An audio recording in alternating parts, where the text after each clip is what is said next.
Gas masks and hand grenades.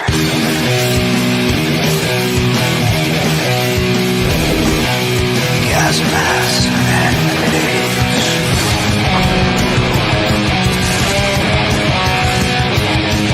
Gas masks and hand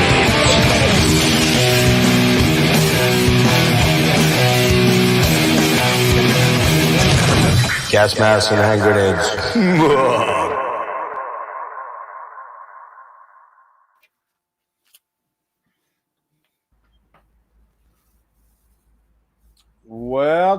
Welcome to Gas Masks and Hand Grenades. What is happening? I'm your host, Jeff.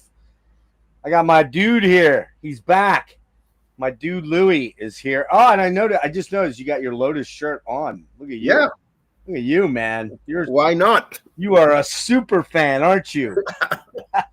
Yeah, man. Thanks for joining me, Louis. We're gonna deep dive the first 10 Santana albums. And interestingly, up until about 2 months ago, all I owned I didn't own any of these first 10 albums. I owned Moonflower, which was the very first Santana CD I bought. I don't have any Santana vinyl. I never bought any back in the day.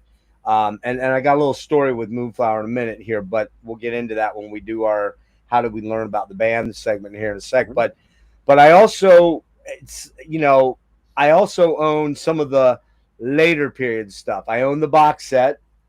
I own the Santana Brothers. I own a couple of the Alex Ligertwood, like Milagro and Spirits, whatever it's called. Dancing in the Flesh, yeah. Yes, yeah. So I own a couple of those CDs, and then I do own Supernatural because that was the rage back when he kind of made his comeback for more in the pop vein than pop radio vein. But yeah, I guess so. Let's get into.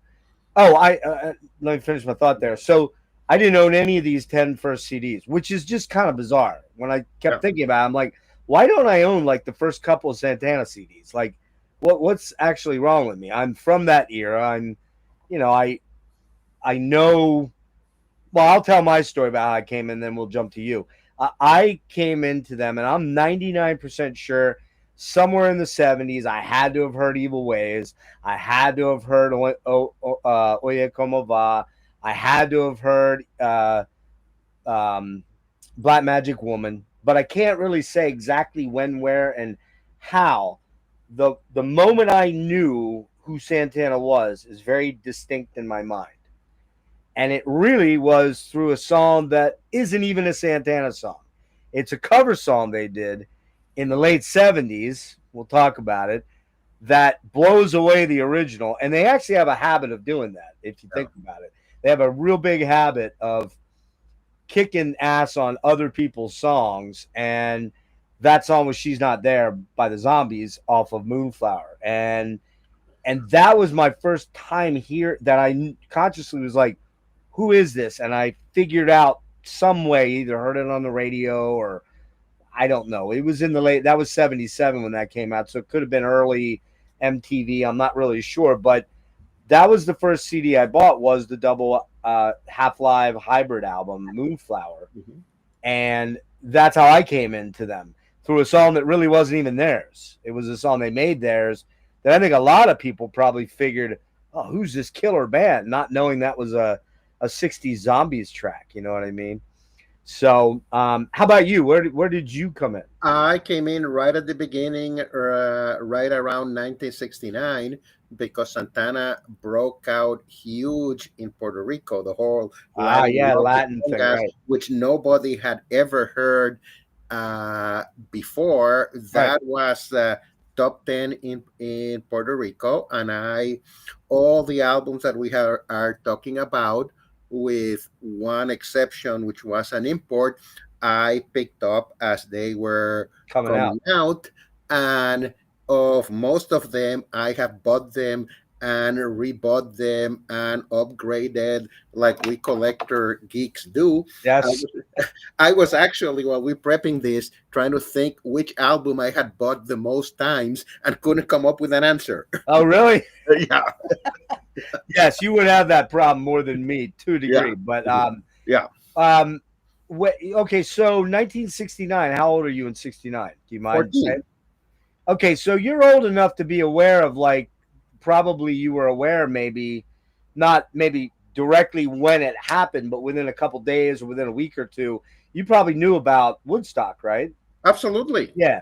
So absolutely. so so I think it's fair to say that, Santana was kind of a jam band from the mid to late 60s. They formed in 66 in the San Francisco area. Um, and they were pretty much just a jam band that just got together and fucking rocked out at local clubs and slowly started to build a following, right?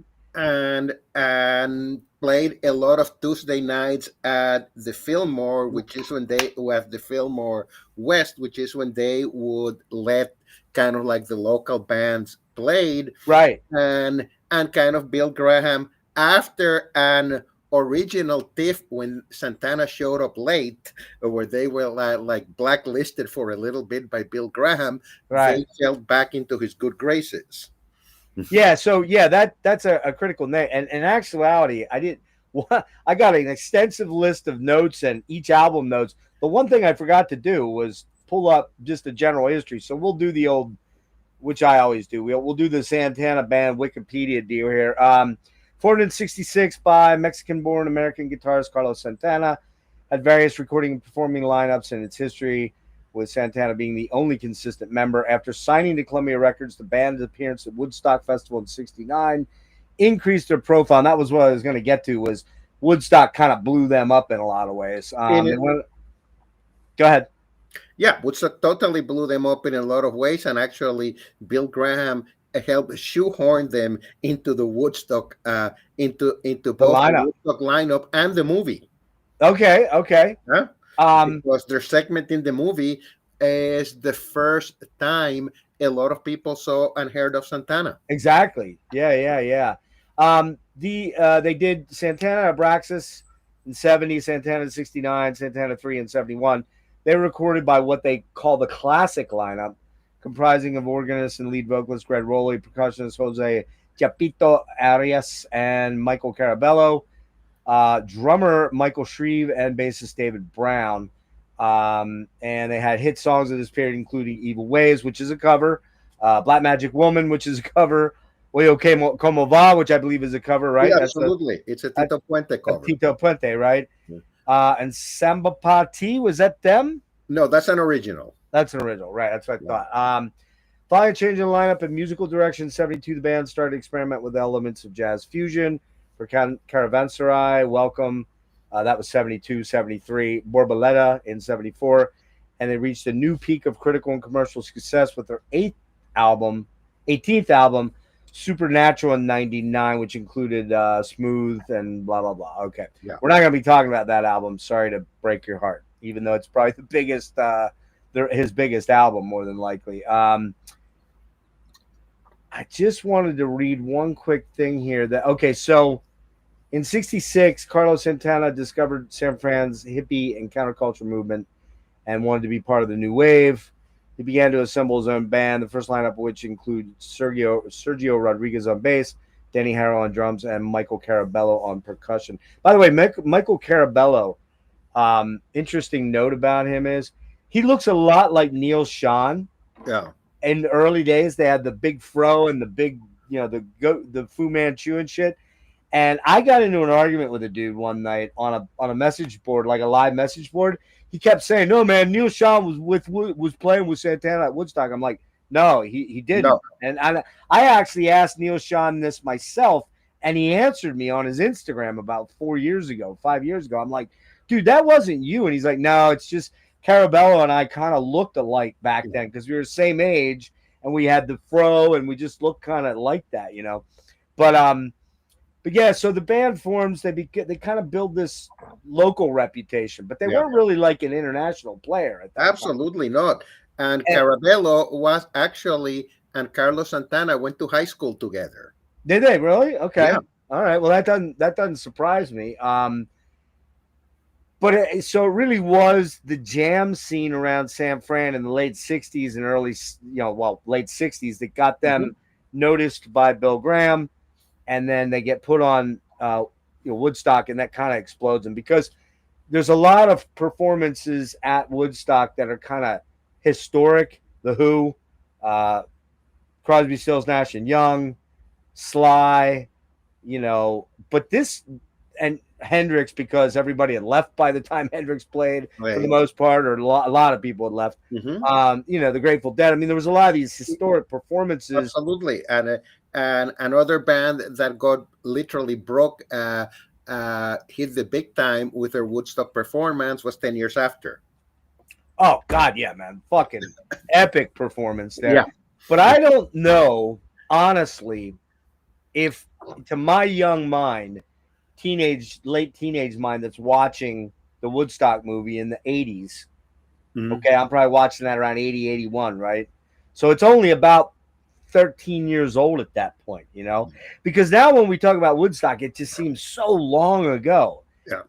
But for you, I was alive when it happened. I was only 3 though. Okay. Yeah. But I wouldn't have known what was going on. You were conscious of what was going on. I was 13, 14 when it happened. Yeah. Right. And so for kids today, or my kids, or your kids even, they think, oh man, that happened way back in the 60s. That's so long ago. Just wait. Just wait. For kids today, they don't even remember the Woodstock 95 or 99. Probably 99 might be the one they remember. Exactly. Yeah. But I remember, for me, watching that movie probably on DVD, man, or no, maybe even on VHS. Actually, it had to have been VHS. Yeah. I remember the standout band to me was Santana, because they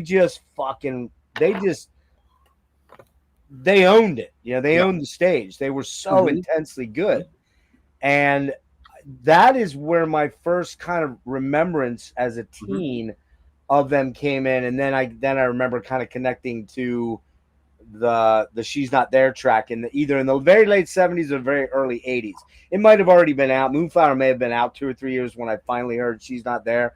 And I just had to know who that was. And an older cousin or something's like, oh, dude, that's Santana, and that's where I started. So, you said you came in on the very first album. I came in right at the beginning.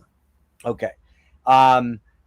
So, yeah, I mean, I got to be honest with you, man. This has been a great one for me to do. I wanted to do.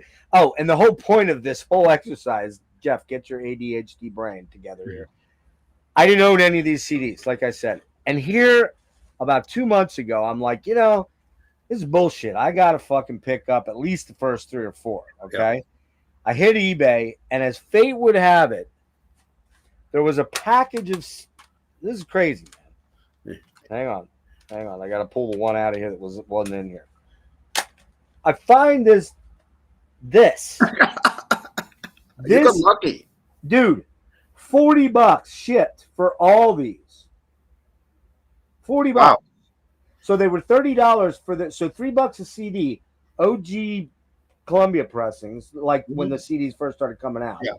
And all of them in pretty much mint shape, no damage, no, and you can always tell the older box sets. Now the one that wasn't with it was this, and you can tell by the clear end cap. Okay. Yeah. I did pick that up last week. Because that wasn't reissued on CD early. That's why. Right. You're right. Actually, that's true. And this comes with a bonus track on it. Yeah. The other ones are the straight transfers. Yeah. It came with this instead, which is the 4th Carlos Santana album? That's like from 1980. That came out like right after Marathon. Right. Okay. So I haven't listened to this yet. Yeah. But then, so I got 9 of the first 9 CDs, missing just this one, and I picked this up for damn near, I think this was like $8.99 or something like that. So I paid more for this than I paid for like 3 of these. So when I get this batch of stuff in, I throw them in, and I'm like, damn, I totally forgot how much I fucking love early Santana. And we talked about a little bit before we went live was how some of the albums that are kind of regarded by the purists, especially of Mach 1, the classic lineup, or maybe the fans of Mach 1 and Mach 2, which I think you and I are probably going to fall in that category more than yeah. However, we just agreed that these later 70s approaching 80s albums, because we're going to go up through 1979, right? Yeah. So 10 years, 69 to 79. Yeah. They're not that fucking bad. No. They're just not that bad, man. Yeah. Which is kind of a testament to a couple things. One, Carlos Santana sort of staying power for a decade of shifting lineups, kind of like Deep Purple, where you had Mach 1 and Mach 2, and Mach 2 was the more famous over Mach 1, or Mark 1, I guess you can call it Mark 1. Yeah. Whereas probably with Santana, Mark 1 is the more famous over Mark 2, but not by much. And then it gets a little more gray after that, because there's a lot of shifting people. But he's had many different iterations of the band following those first 6 albums. And then he kind of did fall into that 80s sort of thing. But I hate to say it, I even went and listened to Z-Bop. I don't hate it. I might have to grab that sometime at some point. So I do have Shango on cassette tape somewhere. I do remember hating that pretty much. So Z-Bop and Shango are there in the back too. They're hiding, yeah. You have to blow the dust cakes off on the dust bunnies, right? So, all right, so let's jump into this. And I think what we'll do is, so that we keep it a little fresh, generally when I have other guests, 3 of us, I generally let my other guests go and I go last. But I think with you and I, we'll flip-flop for each album. Okay? So I'll let you go first for Santana. And just let me give a little historical bit on that. It was released on, and I just have the standard version, which is not the bonus track version, okay? And you can tell that because there is other versions that have come out. There's a legacy edition now, which has the whole. Is that the one you have? I have 2 versions of this. I have the legacy edition, 2 CD, right? Which is a 2 CD version that has the entire Woodstock show. And 3 bonus tracks, or like alternate bonus tracks, right? And the Japanese SACD 7-inch expensive version. Look at you, man! Look at you, pimping large, man! Look at that. All right, so this album, Santana debut, and actually they have 2 albums called Santana. We'll get to that in a few minutes. Here. Comes out August 2nd. Or 22nd, 1969. It was recorded during May of 1969 at Pacific and San Mateo Studios. Columbia is the label, and it was produced by Brent Dangerfield. I wonder if that was like Rodney's dad. Nah, that's a bad joke there. And Santana themselves. So Santana is the debut studio album by American Latin rock band Santana. Let's see. Over half of the album's length is composed of instrumental music recorded by what was originally a purely freeform jam band. At the suggestion of manager Bill Graham, who we just spoke about, he owned the Fillmore and had a booking agency for many, many years. The band took to writing more conventional songs for more impact, but managed to retain the essence of the improvisation in their music.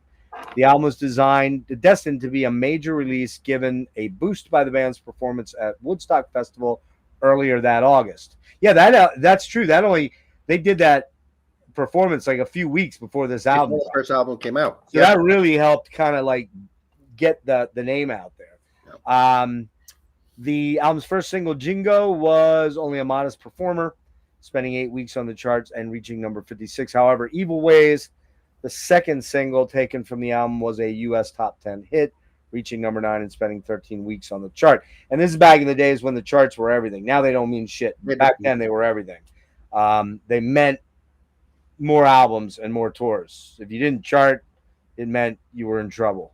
The album spent more than 2 years, 108 weeks on Billboard's top LPs chart and peaked at number 4 in November of 69. So talk about this one, my dude. I'm going to blow you up here. Okay. There are a couple of things that are kind of critical about this album. The band that actually recorded the album finally wound up coming together very close to the recording of the album. They had a different conga drummer originally in Santana and a different drummer. The conga drummer had to leave the band because he got involved in a lover's quarrel and shot somebody. And that's how Michael Carabello came into the band, who was a friend of Santana from high school. And Michael Carabello actually brought Chepito Arias in with him into the band.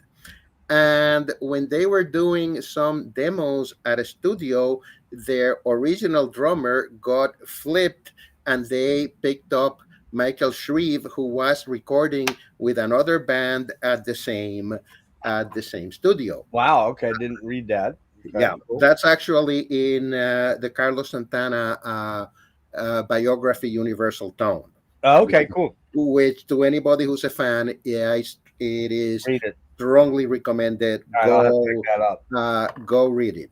Cool. I'll have to pick that up.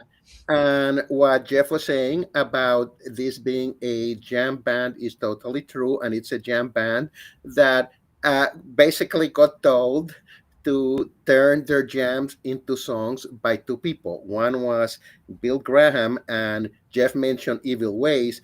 They recorded Evil Ways at Bill Graham's suggestion, and there was another figure that doesn't appear on the cover, who's a piano player by the name of Alberto Gianquinto, who was kind of a producer behind the scenes in the first three Santana albums, who's a cat who was originally from Chicago and had played piano with a lot of the great Chicago blues guys like James Cotton and Son Seals. Okay. Cool. Cool. Now, what I typically do with these is I usually do go through track by track. You don't have to do it that way. You can talk about your favorite tracks, talk about an overall thing. Favorite tracks here include for me just about everything as I was listening to it. You Just Don't Care didn't do too terribly much for me, but everything else, Evil Ways, Jingo, Shades of Time, the studio version of Soul Sacrifice, it was all, from my perspective, an extremely solid debut album with very little to critique. Now let me pull myself out here a minute. So as a whole, though, like, and we are, by the way, we are going to rank these at the end. We're going to rank, and hopefully you did that. I did tell you to do that, right? Yeah. Okay. All right. I didn't have a whole lot of shifting, but at the very, very end, I did make a couple of changes because I was on my third pass of the first 6 albums. I was like, I want to make some adjustments here. I'll tell you what I'll do. Since I tend to do the minutia things on the track, you can kind of riff off that a little bit. So Waiting starts out the album. It's an organ and a very repetitive drum percussive thing. And the drum pattern and rhythm and the percussive, the hand percussion, which is a very big thing for the first 6 years. Well, almost every Santana album in this batch has a lot of hand percussion guys, whether it's congos, bongos, whatever, the whole 9 yards. That is something that sets Santana apart from practically every other rock band you're going to think of, right?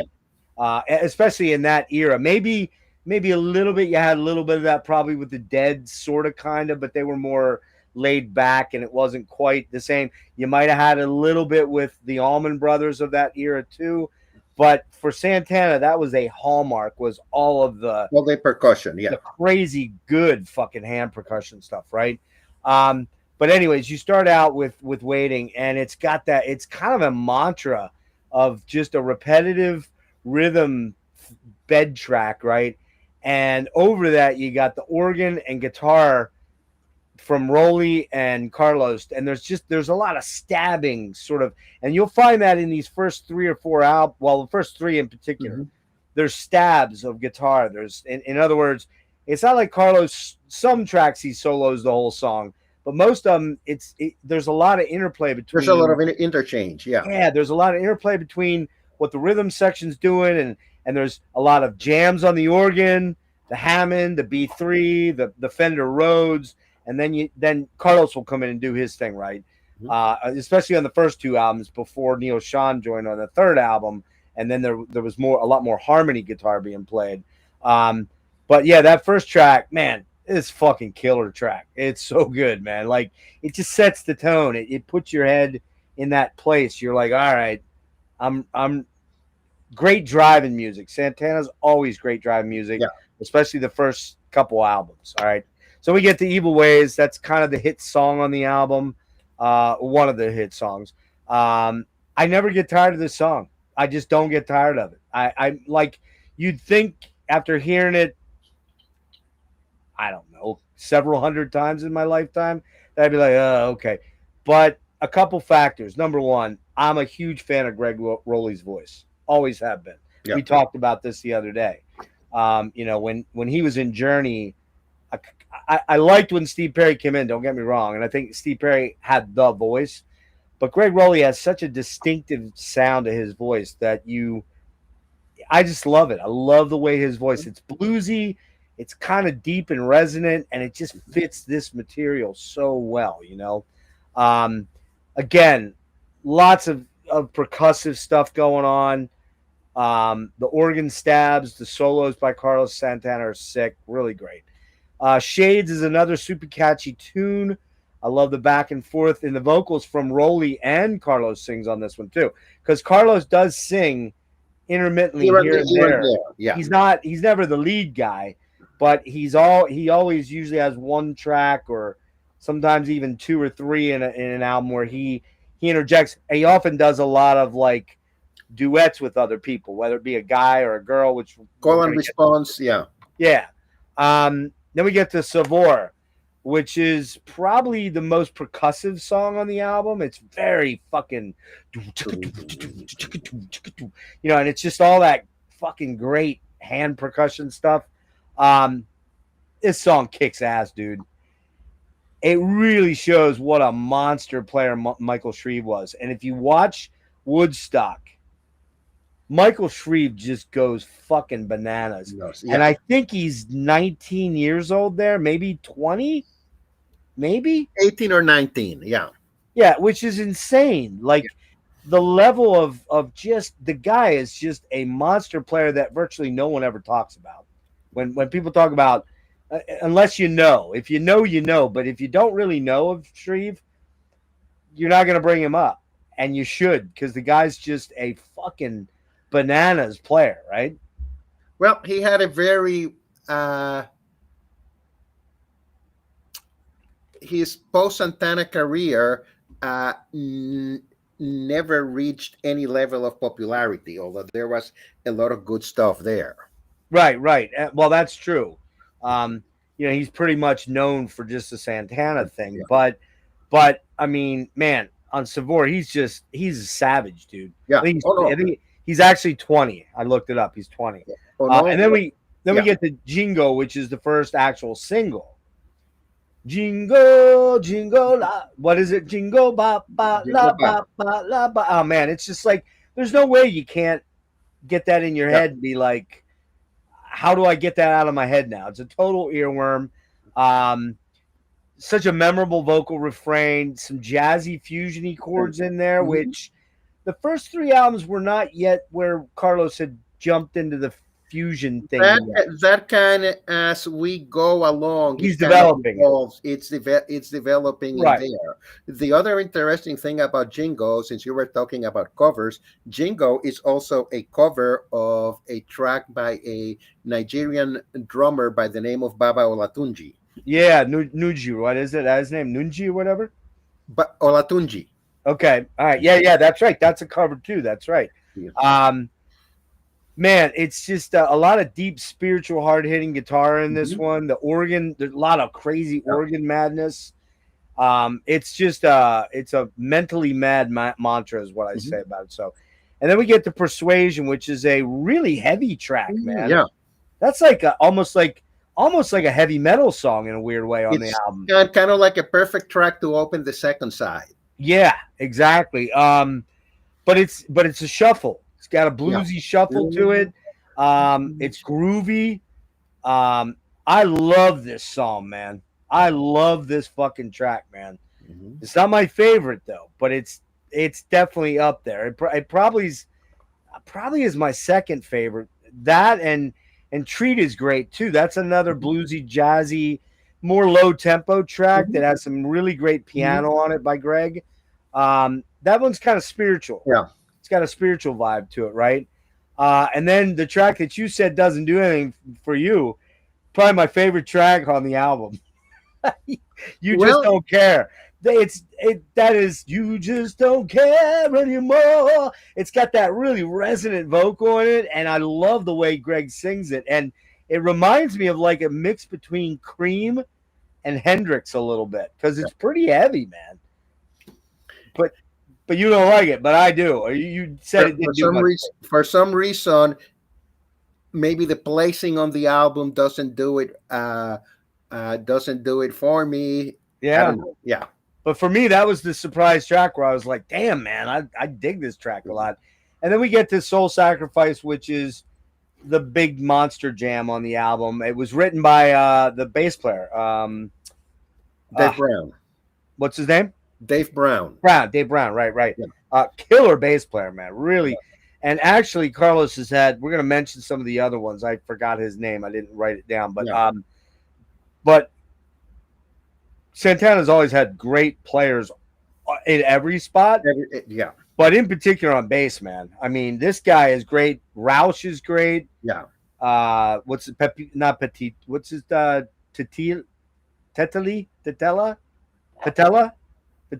The later guy that comes in around Moonflower. I have that noted. I didn't note Brown's name. This is the other big kind of, I guess you'd say, the hit off the album that ended up being more of a crowd favorite that they, started to play at every show. A lot of times it was an ending track or an encore. It just smokes, dude. It's a classic rock song.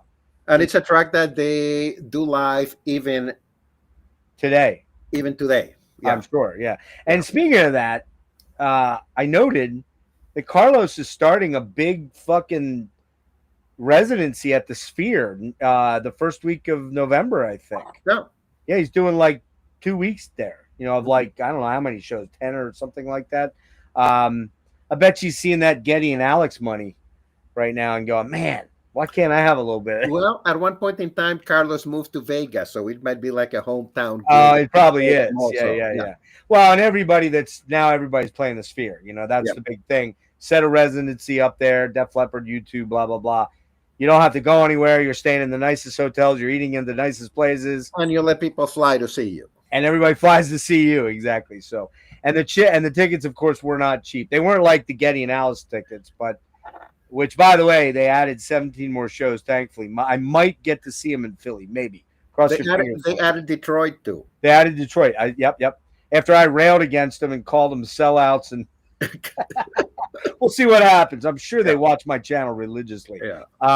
Anyways, final analysis, 9 out of 10 for me. This album was always the one I was most familiar with in the early days, in the early catalog, and of course, a big portion of it was played at Woodstock in '69, which led to their live infamy. There are better albums to come, but some of the arguably their best tracks are on this album, especially for the live material. I mean, there's just Jingo, Savor is played a lot, Evil Ways, Waiting usually, Soul Sacrifice. Those are big tracks for them. So, all right, Abraxas. Yeah, I'll just show my copy quick. Again, mine are all the OG, probably OG CVS ones. You got the special ones. Now, what did you pay for those? I'm just curious. They probably came out to about $40 each. And when were those issued? Like what years? Sequentially starting from like 2021, 2022. Oh, they're recent then. They're fairly recent. They would put out like one every 4 or 5 months. That's not bad. So what's on there that's not on like the This it's SACD. Okay, all right. Instead of CDs, and they all have not only the stereo mix but the quad mix. The quad mixes. Okay, yeah, right. Okay. Now, in all honesty, do you notice? Can you tell on your stuff? Yes. Okay. Yes. Do you have a surround system or do you have a? I do have a surround system. You do. Okay. All right. See, I bought that Pioneer for the 5.1 version of In Absentia, I never could get it to work right, and now I lost that stereo. And when they took my when my storage unit was taken from me for not payment. Hey, what's up, AZ Mick? I lost my surround sound bar and stuff. I can get another one, but it's like I don't have the room for it here. But anyways, so Abraxas, one of my favorite album covers. Got to be careful. We got to cover the boobies, man. You know that. Yep. They may not like the boobies showing. Good Lord. Yeah, I dig this album cover a lot. Really, really a lot. The name of the artist was a guy by the name of Abdul Mahdi Clowerwine, and I'm butchering the last name. Yeah, Maddie. He just went by Maddie on the thing. Did he do the next one too? He did the next one too. He did at least a couple of covers for Miles Davis. He did Bitches Brew and Live Evil. At least a Body. Oh, that was Bitches Brew. Was him? Yeah. Oh wow. Okay, that makes sense. Yeah, that makes sense. If you look at the art, the style, you know it's that. Similar. Yeah. Yeah, it's kind of that almost like cut and paste like sort of thing, but it's like a mural or not a mural, like what do you call that when you collage type thing? Collage, kind of stuff. But I love that artwork, man. I like the next one a lot too. Abraxas comes out, Maddie Clarwin, right? Comes out September 23rd, 1970, recorded April through May of 70 at the Wally Heater Studios in San Francisco, Pacific Recorders in San Mateo, Colombia again, and Fred Cateros and Carlos Santana were the producers. So Abraxas is the second studio album. Became the band's first album to top the Billboard 200 in the United States in 2020. Oh, I'm sorry. In 2020, Rolling Stone magazine ranked this album number 334 on its list of 500 greatest albums of all time. The title of the album originates from a line in a Herman Hesse novel, 1919 book called Demian. Quoted on the album's back cover, "We stood before it and began to freeze inside from the exertion. We questioned the pointing, berated it, made love to it, prayed to it. We called it mother, called it whore and slut, called it our beloved, called it Abraxas." Yeah. The album cover features this 1961 painting, Annunciation by German-French painter Maddie Clarwin. And according to the artist, it was one of the first paintings he did after relocating to New York City. Santana reportedly noticed it in a magazine and asked that it be on the cover of the band's upcoming album. On the back of the record sleeve, the cover art is on the back of the record sleeve, the cover art is just credited to Matty, M-A-T-I. No. It is now considered a classic of rock album covers. Yeah, exactly. So, all right, so I'll start on this one. Singing Winds and Crying Beasts. I love that title. I used it in the title for our I saw that. I love that. Yeah. It's one of my favorite song titles and one of my favorite songs. It's also a Michael Carabello song, which is interesting. I think it's the only song he wrote by himself. I believe you're right. It is the only one. It's very atmospheric, kind of proggy, man. It's got like a proggy vibe. Kind of proggy, very kind of spacey. Almost spacey and very Freudian. psychedelic. Yep. It starts with a lot of Fender Rhodes jamming, kind of reminiscent of Nick Wright. A lot of percussion. Yeah. Yep. A lot of percussion. You got a lot of cymbal washes that are really cool, like that. And they're kind of moving around. I imagine in the quad, you get a lot of movement on that, probably. Yeah. And then stabbing Carlos Santana solos. A lot of hand percussion that makes the song roll along. That's a favorite track of mine. Really dig this track. Great way to open the album. It's a instrumental, by the way. Okay. Then we get Black Magic Woman and Gypsy Queen. Black Magic Woman is, of course, a Peter Green track from Fleetwood Mac, the original Fleetwood Mac, not the big Fleetwood Mac. Or as I say, the real Fleetwood Mac. The real Fleetwood Mac, yes. And if you don't know Fleetwood Mac of the Peter Green era, you're missing something. You're missing something because they were much more of a blues hard rock band in the first few albums before like Bob Welch came in and they became more in that radio sort of thing. And then they became the Lindsey Buckingham, Stevie Nicks show, right? Which I love that iteration of the band a lot too. So, but the early iteration is great. And then Gypsy Queen is a Gabor Szabo, who's I think Gabor is Hungarian.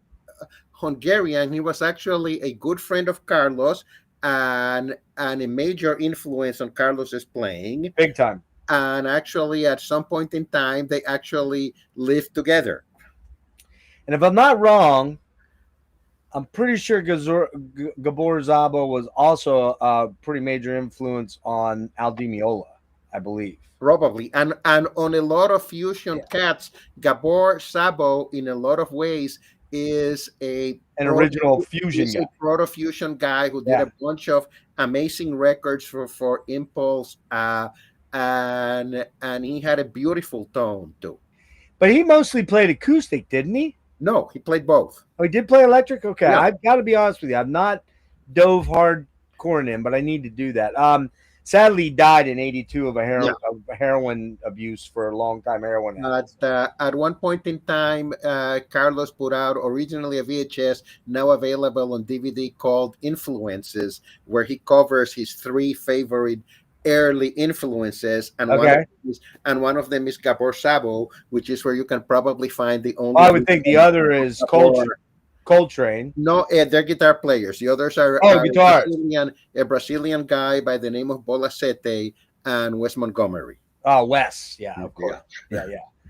Not a bad trio. I don't know the second guy, but I should. The second guy is amazing, and is somebody on whom Carlos and the band produced a record for him somewhere in the early 70s. He's probably a salsa guy, like no, he's more a Brazilian samba guy. Yeah. Okay, like a Yobim, Carlos Yobim or something like that. That kind of stuff. Totally acoustic, amazing technique. Yeah, man. Good tracks. We're gonna get to those in a sec here, dude. So yeah, Black Magic Woman, blah blah blah. Obviously, Black Magic Woman, I don't know, probably the biggest hit he ever had, at least until Supernatural, I would assume. From a radio standpoint, probably yes. It's also one of the few things I can play on guitar. Oh, look at you! I can't even play it. I'll have to try and figure it out. I've never tried, but yeah. Dude, I still love this song. I don't get sick of this one like I don't get sick of Evil Ways. It's just like there are certain classic rock songs that I don't really want to hear, like Child of Mine, or even I'm not a super hater on Stairway to Heaven, although I don't seek it out at the same point in time. But this is a song that if it comes on, I'm like, oh yeah, this is an amazing classic song that crank it up. Stairway to Heaven or Layla or Nights in White Satin wasn't overdone on the radio. I still love Nights in White Satin, though. I do still love that song. But anyway, so yeah, great song. And then we get to Oye Como Va, Felice. Man, Tito Puente cover, man. I mean, come on, dude. If you listen to this song and you aren't moving your ass, you're fucking dead. There's something wrong with you. If it doesn't make you get up and dance, there's something. Yeah, you don't have a fucking pulse, because this song, absolutely top shelf, monster fucking song. Yeah. I mean, the lines are just so perfect, right? Oh, I love it. Anyway, then we get Incident at Neshabur, right? The first riff. I was listening to that riff. I'm like, man, where have I heard that riff in some other song? And it was driving me fucking crazy. And I kept thinking, it's in Diary of Elizabeth Reed, isn't it? And then I went and listened to Diary of Elizabeth, and it's kind of there, but not really. And then but you know where it's at? Yeah. It's another band ripped it off of Santana. I was thinking Santana ripped it off of somebody else, but Blue Oyster Cult ripped it off of them. It's the song I think it's on Tyranny and Mutation. I can't think of the damn name of it now. I didn't write it down, but it is absolutely a Blue Oyster Cult song. They took that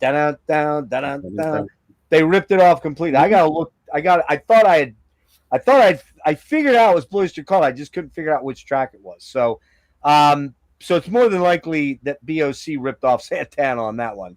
Another monster jam track, dude. Just Carlos goes off on this thing, man. He just goes nuts, and it's great.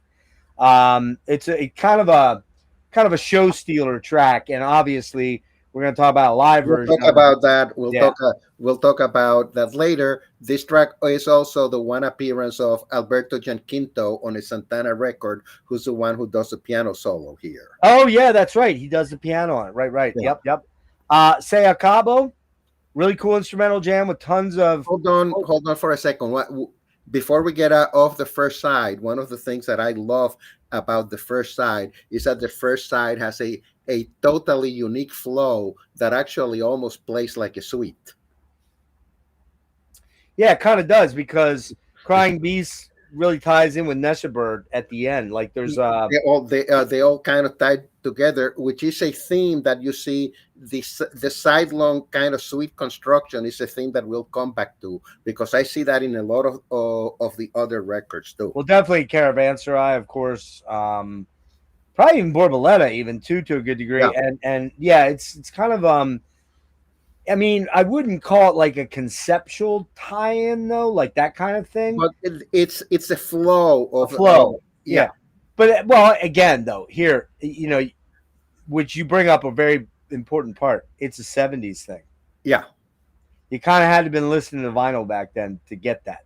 Yeah. You don't get that when you have you don't get that when you're listening to it on CD. Exactly. That is true. That's a lost art. It's coming back to a degree. I think, you know, guys like Wilson and certain bands are trying to do that thing, but you didn't have that really in the 80s and 90s because everybody got away from that, you know. Which kind of points out the very important nature of sequencing and how that was always one of the most difficult things to do, was get it tracked, get it recorded, get it mixed, and then it's like, how do we put this thing together? Like, what track leads off, and you know, what track starts off the first side and ends the first side, and then what do you come in with on the second side? Like, what grabs you and makes you not want to pick the needle up and go, the first side's up where it's at, you know. All right, Se Acabo, we got into that one. A lot of Se Acabo. I'll pronounce the Spanish titles. Okay, Se Acabo, Cito. Is that what he says? Yeah, something like acabó, that? Yeah. Just one line in lyrics the whole way through. Yeah, it translates to "it's over." It's over. Yeah, very. And the piano on that. What's the guy's name? This is back to Greg Rowley. Oh, it is Rowley. Okay. Yeah. Very salsa-esque. Very, you know, that kind of thing. Oyo como vas. Mother Daughter. Greg Rowley ripper, dude. I love this song. Yeah. I love this song, man. Really heavy guitars on this, man. Great guitar. I'm sorry. Stellar vocals by Greg. Love that bluesy, heavy vocal that he pulls off. Total beast. And some just monster bluesy solos by Carlos, and the organ. Again, those are the two featured things over that come in and feature throughout the percussion that is the bed track of everything. And then we get Samba Pati. Go ahead. Beautiful guitar instrumental. Almost a ballad. It's kind of a ballad. Kind of a ballad, yeah. It is. It's got a shuffle to it. It's almost like a slow shuffle. Some of Carlos's best soloing might be on that track. I love that song. One of my favorites in the catalog for me. And then, I got to be honest with you, dude. My favorite track on the album is another Greg Rowley song, man. I hope you're feeling better. Yeah. Man, that is such a fucking ripper of a song. It's like boom, boom, like the 1-2 punch, right? Sometime around the time it came out, I invested a lot of time slowing the record down, trying to figure out the whole lyrics to Hope You're Feeling Better. Oh, really? Yeah. I don't care about the lyrics. I just love the fucking vibe of it. Like, the older I get, the less I kind of like focus in on that stuff. But without doubt, one of my favorite Santana tracks. And I think it's just a Rowley track, I believe, right? Yeah, it's a Greg Rowley song. Yeah. Man, so fucking good. Well, actually, I think probably has well, maybe not. No. You know, you got an original press of CDs. When you open it up, it's got the fold out thing, and then you do this, and it's got no lyrics. Because that's not something they did after the early 80s, right? None of their albums in any pressings had lyrics. At Oh, least none of them, the really? early ones. No. Let me see when this was pressed. Here, this is That's probably like early 90s. you know what? It doesn't actually even have a date on it. That's kind of No. weird. Well, you can tell by this label. Mhm. If you look here, that Columbia label, Yeah. they went away from that. This guy has to be very early on, I would think. Yeah. And it may have even been one of, although it doesn't have it on here, it could have been for like a BMG or something like that. No. Look here.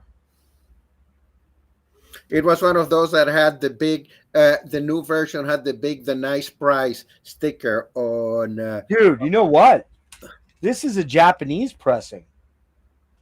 This is the which they always sound better. This is the Sony Tokyo pressing. Okay. How about that? Yeah. Probably worth way more than $3. I could be wrong. You got lucky. Yeah. I might have. And then finally we got, what's the last one? Oh, El Nicoya? El Nicoya, which is another heavy percussion track. Yeah, basically a rumba. It's got that Yeah. little bit of an Africana sort of vibe to it too. It's a Chepito composition, and it's mostly a drum track. Yeah, it's probably the weakest track for me. I think I would have ended with I would have ended it with a different song, maybe like Hope You're Feeling Better, something a little bit more impactful.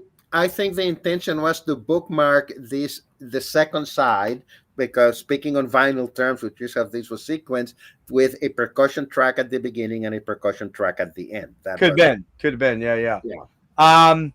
Final analysis. This is a 9.5 out of 10 for me. That's where I would rank it too. My favorite songs here are kind of like Incident and Singing Winds, Crying Beasts. Oh, so good, man. Yeah.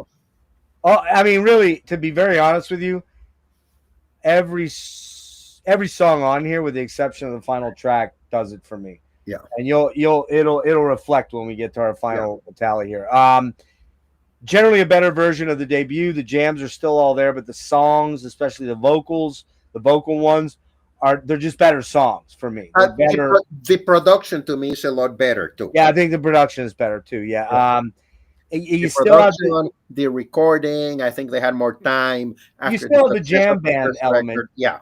You still have the jam band element, but it's not. It doesn't feel maybe as loose. It feels a little more structured. Mm-hmm. Like they really took time to put these songs together. I would say it has a more decidedly live in studio sound to it.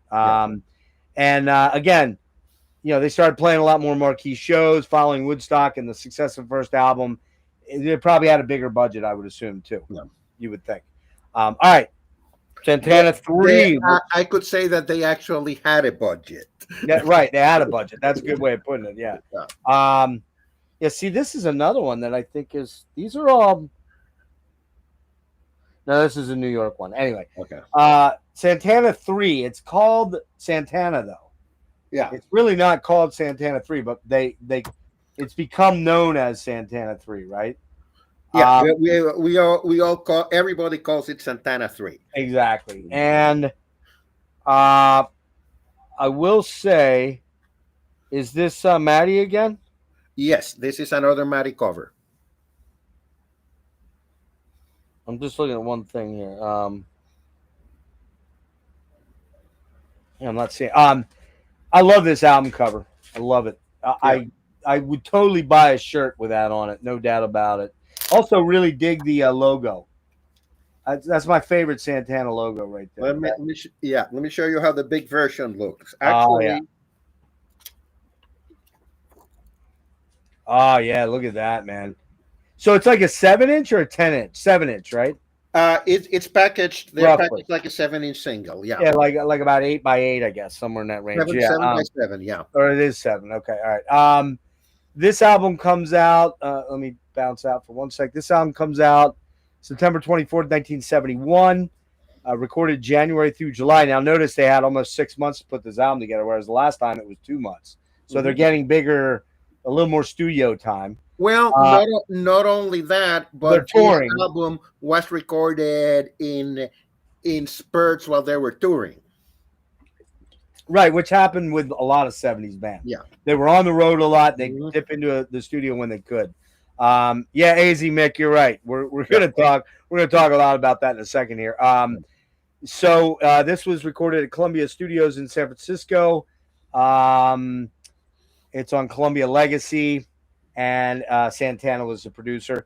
The band's second self-titled album is often referred to as 3 or Santana 3 Yeah. to distinguish it from the band's 1969 debut album.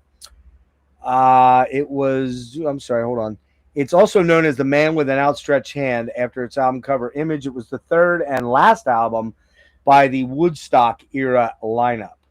Uh, Although it adds a new guy in, which we'll talk about in a sec here, it was also considered by many to be the band's peak commercially and musically, as subsequent releases aimed towards more experimental jazz fusion and Latin music. The album, as we say, marked the addition of, this blows my fucking mind when I read this, 16-year-old guitarist Neil Sean, 16 years old. Like, what the fuck, dude? And you got to know, I love Journey. We talked about the Yeah. first 3 albums. I love the even the Perry era. But Neil Sean is one of my favorite fucking guitar players of all time. He is just a monster. And he's a monster at 16, 17, 18 already. He's Yeah. playing shit that is 20 years beyond what most people could do at that age. So when you see him jam now, just the guy's a fucking he's a monster.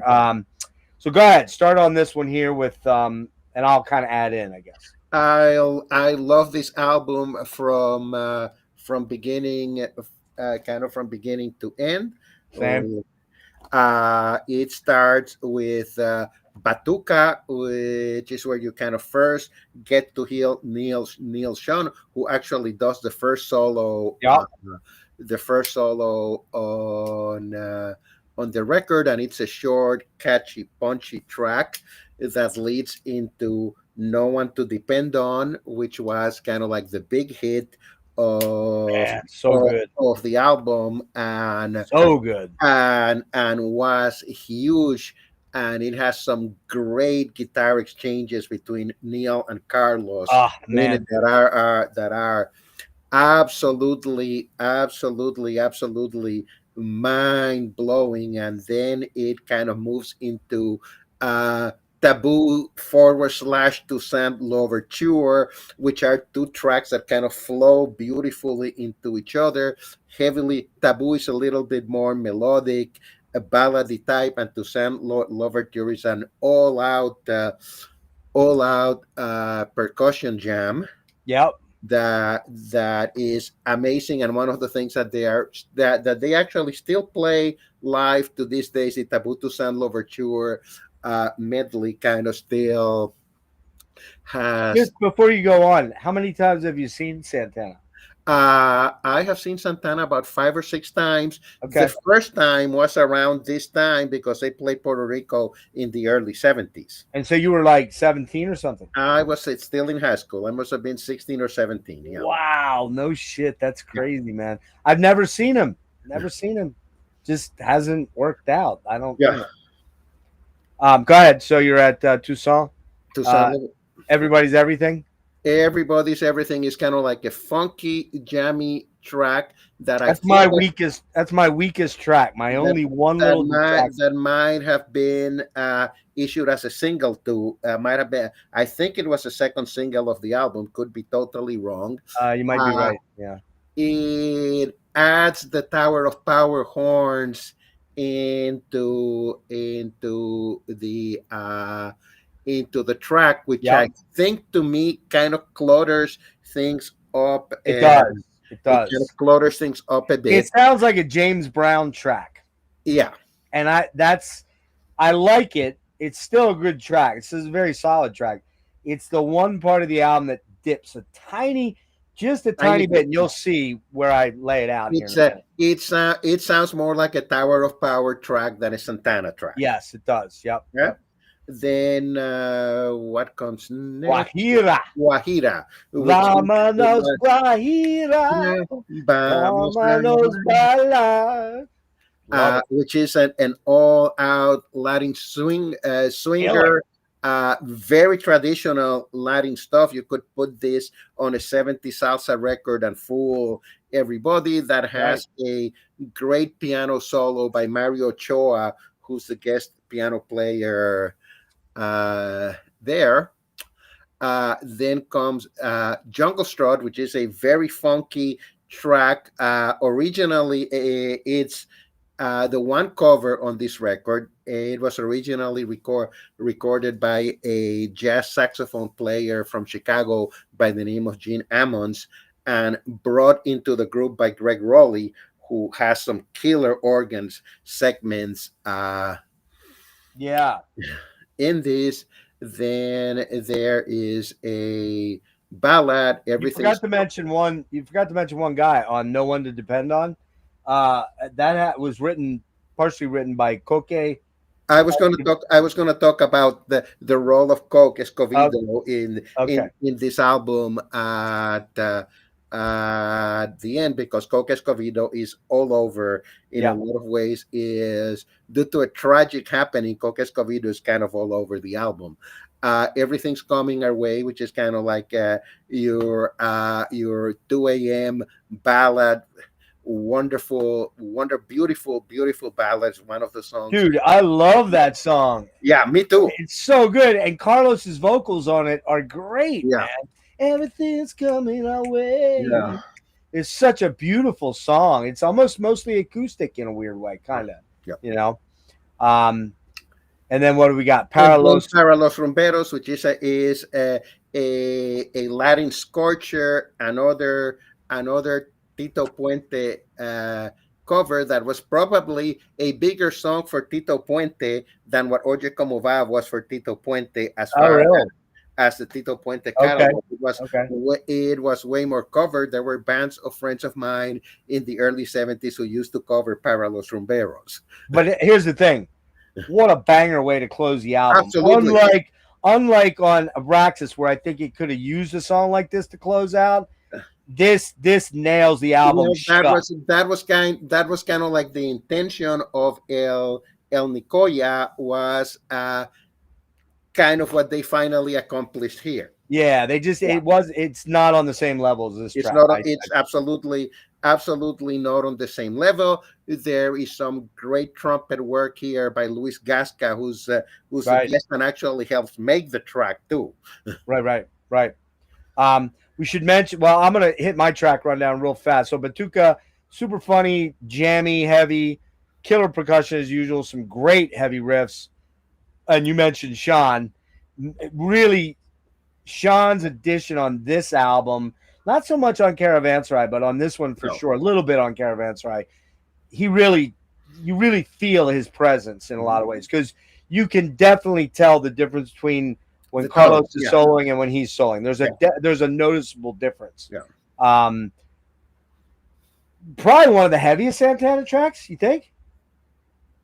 Overall? Batuka? In the early? Yeah. Huge favorite of mine. I ain't got nobody that I can depend on. It's the chorus is so catchy. Mm-hmm. Killer harmony vocals on it. Great Latin infused blues on No One to Depend On. You got amazing wicked solos by Carlos on that, and I love that vocal refrain a lot. Taboo, man, what a song! Super chill and groovy, sultry banger. You can hear where Journey's first 3 albums come from in this song. This song sounds like an early Journey song to me, like something of their Look Into the Future or Next or one of those two, right? It's got that killer Greg Rowley vibes to it. Arias is insanely badass on this one, the percussion. And you can really hear Neil Sean ripping on this one. It has a mysterious vibe, almost a weirdly kind of mystical quality to it, right? Toussaint Louverture, killer, mostly instrumental, badass, snarling Santana solos, ripping all over the place, massive salsa jams. It's just a smoking track, man. It's another favorite track. I say that in every track, but Guajiro, we already talked about that line again, man. If you ain't moving your body when you're listening to this, You're dead. I found myself laying in bed with my laptop on my here, sort of moving my body and wiggling my ass while I'm laying down. You know, it was great. But dude, oh my God, Jungle Strut. Oh my God, what a song, man. Yeah. That song, fuck. It's just now this. I mean, let me just read this real quick here. The jams and solo trade-offs between Carlos and Neil are nuts. They sound a lot like some of the earliest, if not the earliest, harmonized solos. Yeah. Because, maybe Wishbone Ash, everybody talks about Maiden and Thin Lizzy, but I can tell you what, they're doing this before Thin Lizzy was doing it. Yeah. Before on this album, doing it. Yeah. Yeah. It also has a bit of an Allman Brothers vibe to it on this one. A little bit.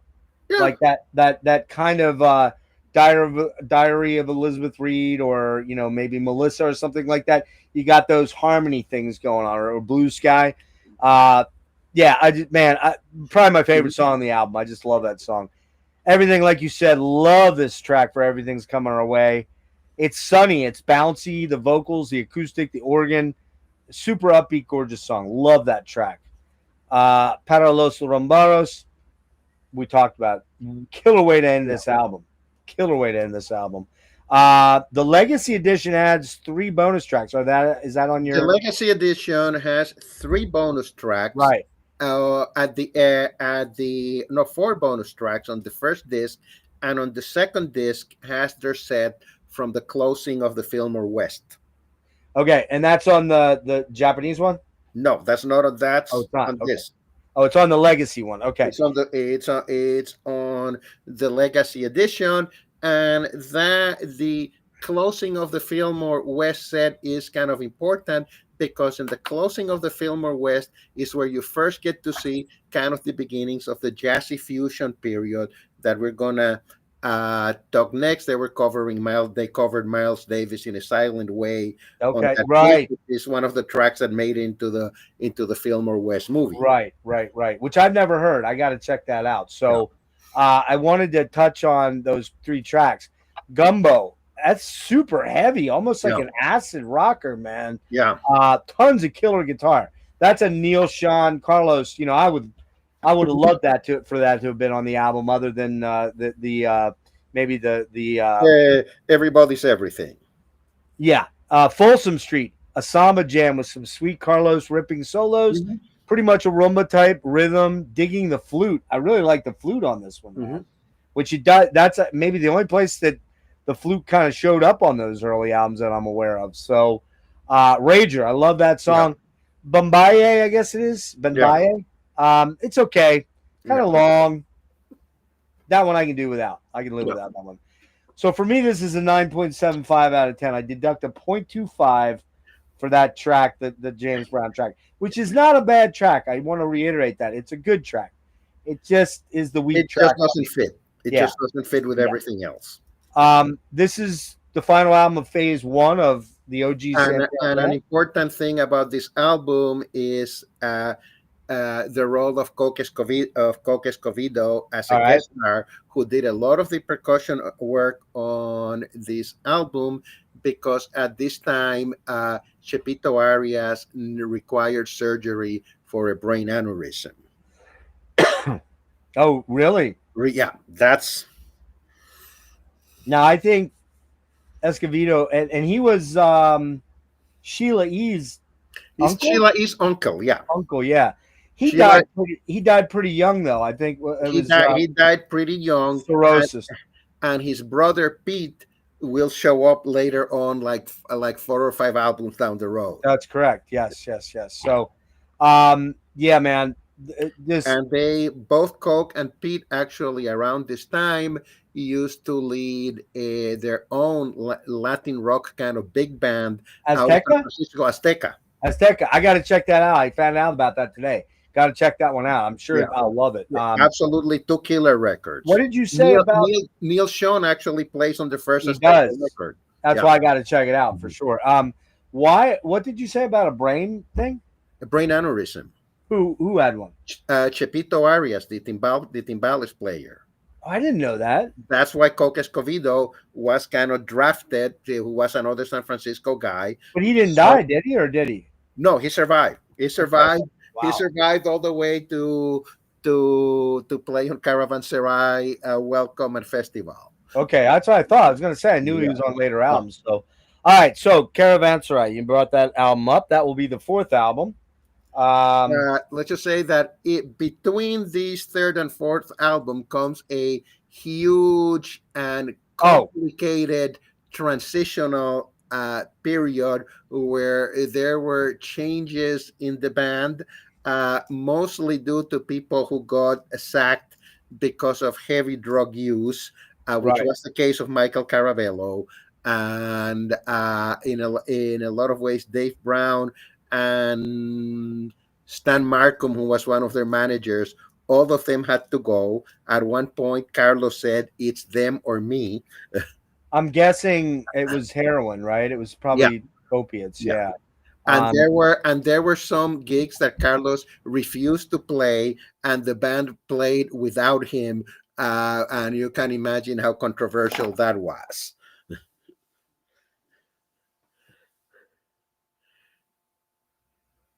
I can't hear you.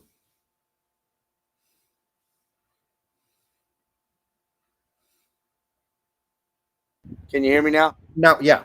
Okay. Yeah, I got a bad connection with my thing. I got to get a better plug in there. Was it well, it's interesting because Carlos used drugs. I mean, he smoked weed a lot and he did acid back in the day. But I mean, he talks about how high he was on acid at Woodstock. Mm-hmm. But I don't think he ever got into the opiate thing, right? Very minimally. Yeah. Which, if you know your music history, in particular the 50s jazz and 60s jazz scene and the late 60s, early 70s hard rock scene, very, very, very heroin, opiate stuff. And I believe Dave Brown, well, he died in 2000, I think. Was it 2000? Yeah, Dave Brown came back to play with the band. Came back, right. Yeah. It was the other guy. It was Rauch.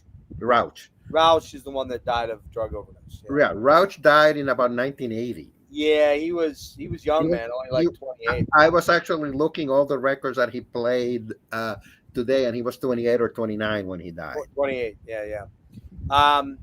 Okay, so we get to Caravanserai, and it comes out on October 11th, 72.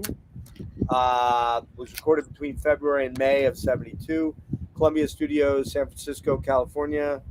You have the special version there. Go ahead and show it again. Sorry.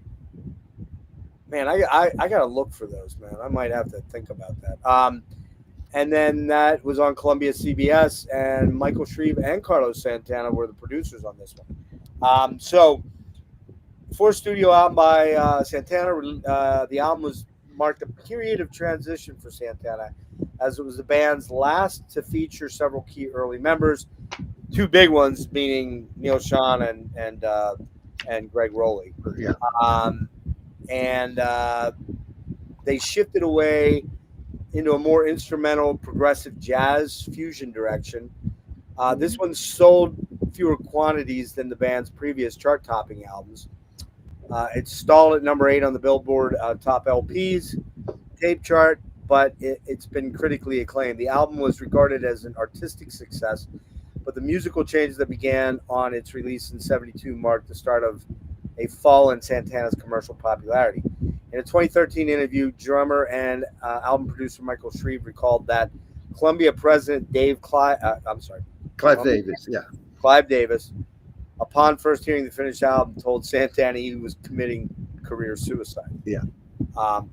I love this album.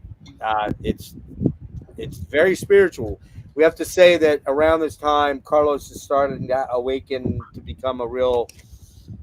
That's where that's where the whole Srishin Moy era kind of begins. Right, and we'll talk about that album next. He becomes aware of and has become friends with John McLaughlin from not Weather Report, Mahavishnu, Hmm. and John was very, and still is, I believe, heavily involved in. Not so much. Oh, he's No, not as much anymore. no.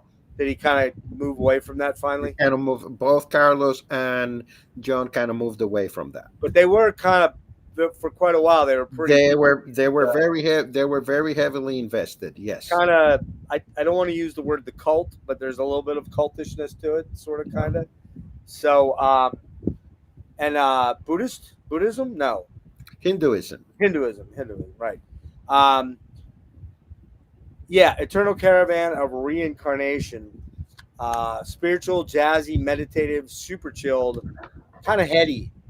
Good, Kind of heady. good song to loop and smoke. Love the crickets, and those Love are the crickets. love Yep. the crickets that were the crickets that used to hang out the recording engineer's house, and the recording engineer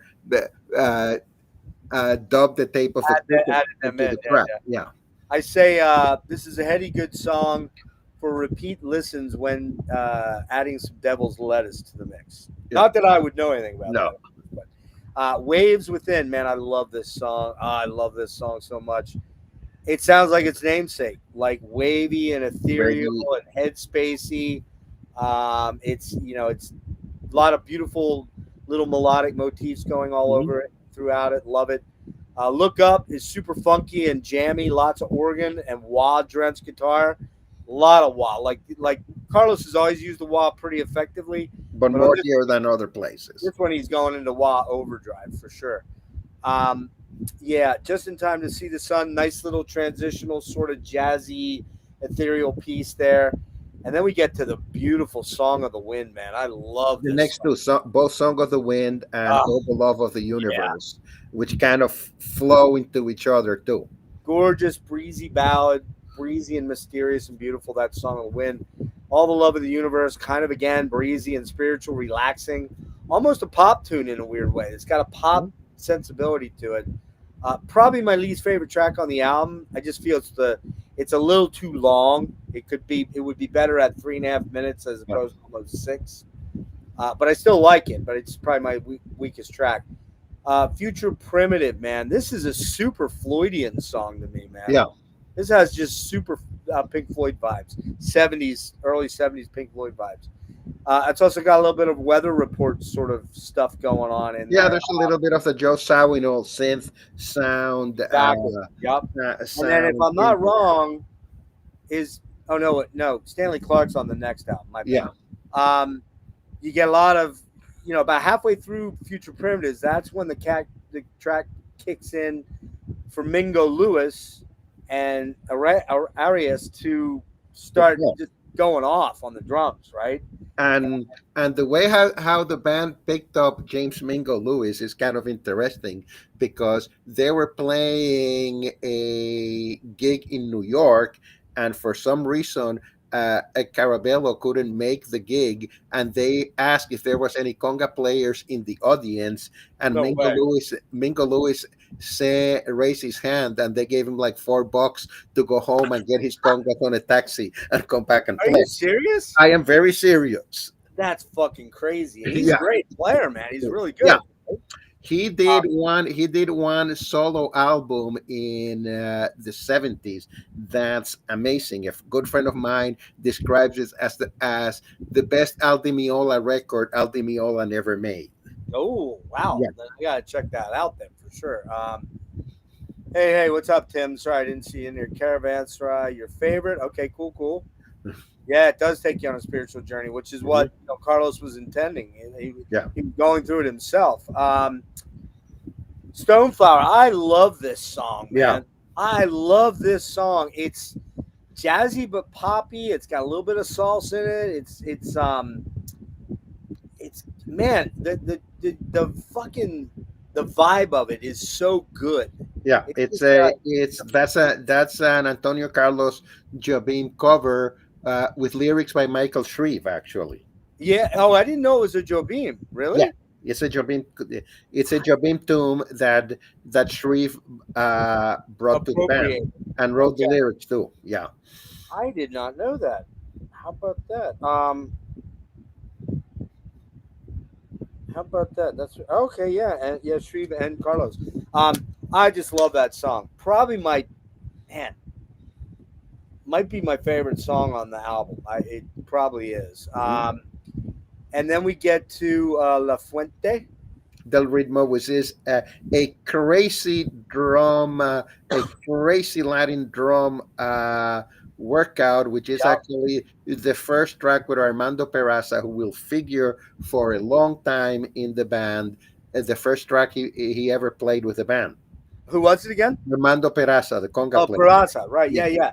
And this song weirdly has, if you take the Latin percussiveness out, it's got an Allman Brothers. It's almost Southern sounding in Yeah. a way, especially on the solos, which is kind of weird. Every step of the way, kind of ominous and intense, stabbing guitar work. It's got a really cool Arabic sort of Yeah. scalar thing going on. Driving rhythm that pulses, it fades in and out. Yeah. The synths, the keys and the organ, very much a masterful ending to the album.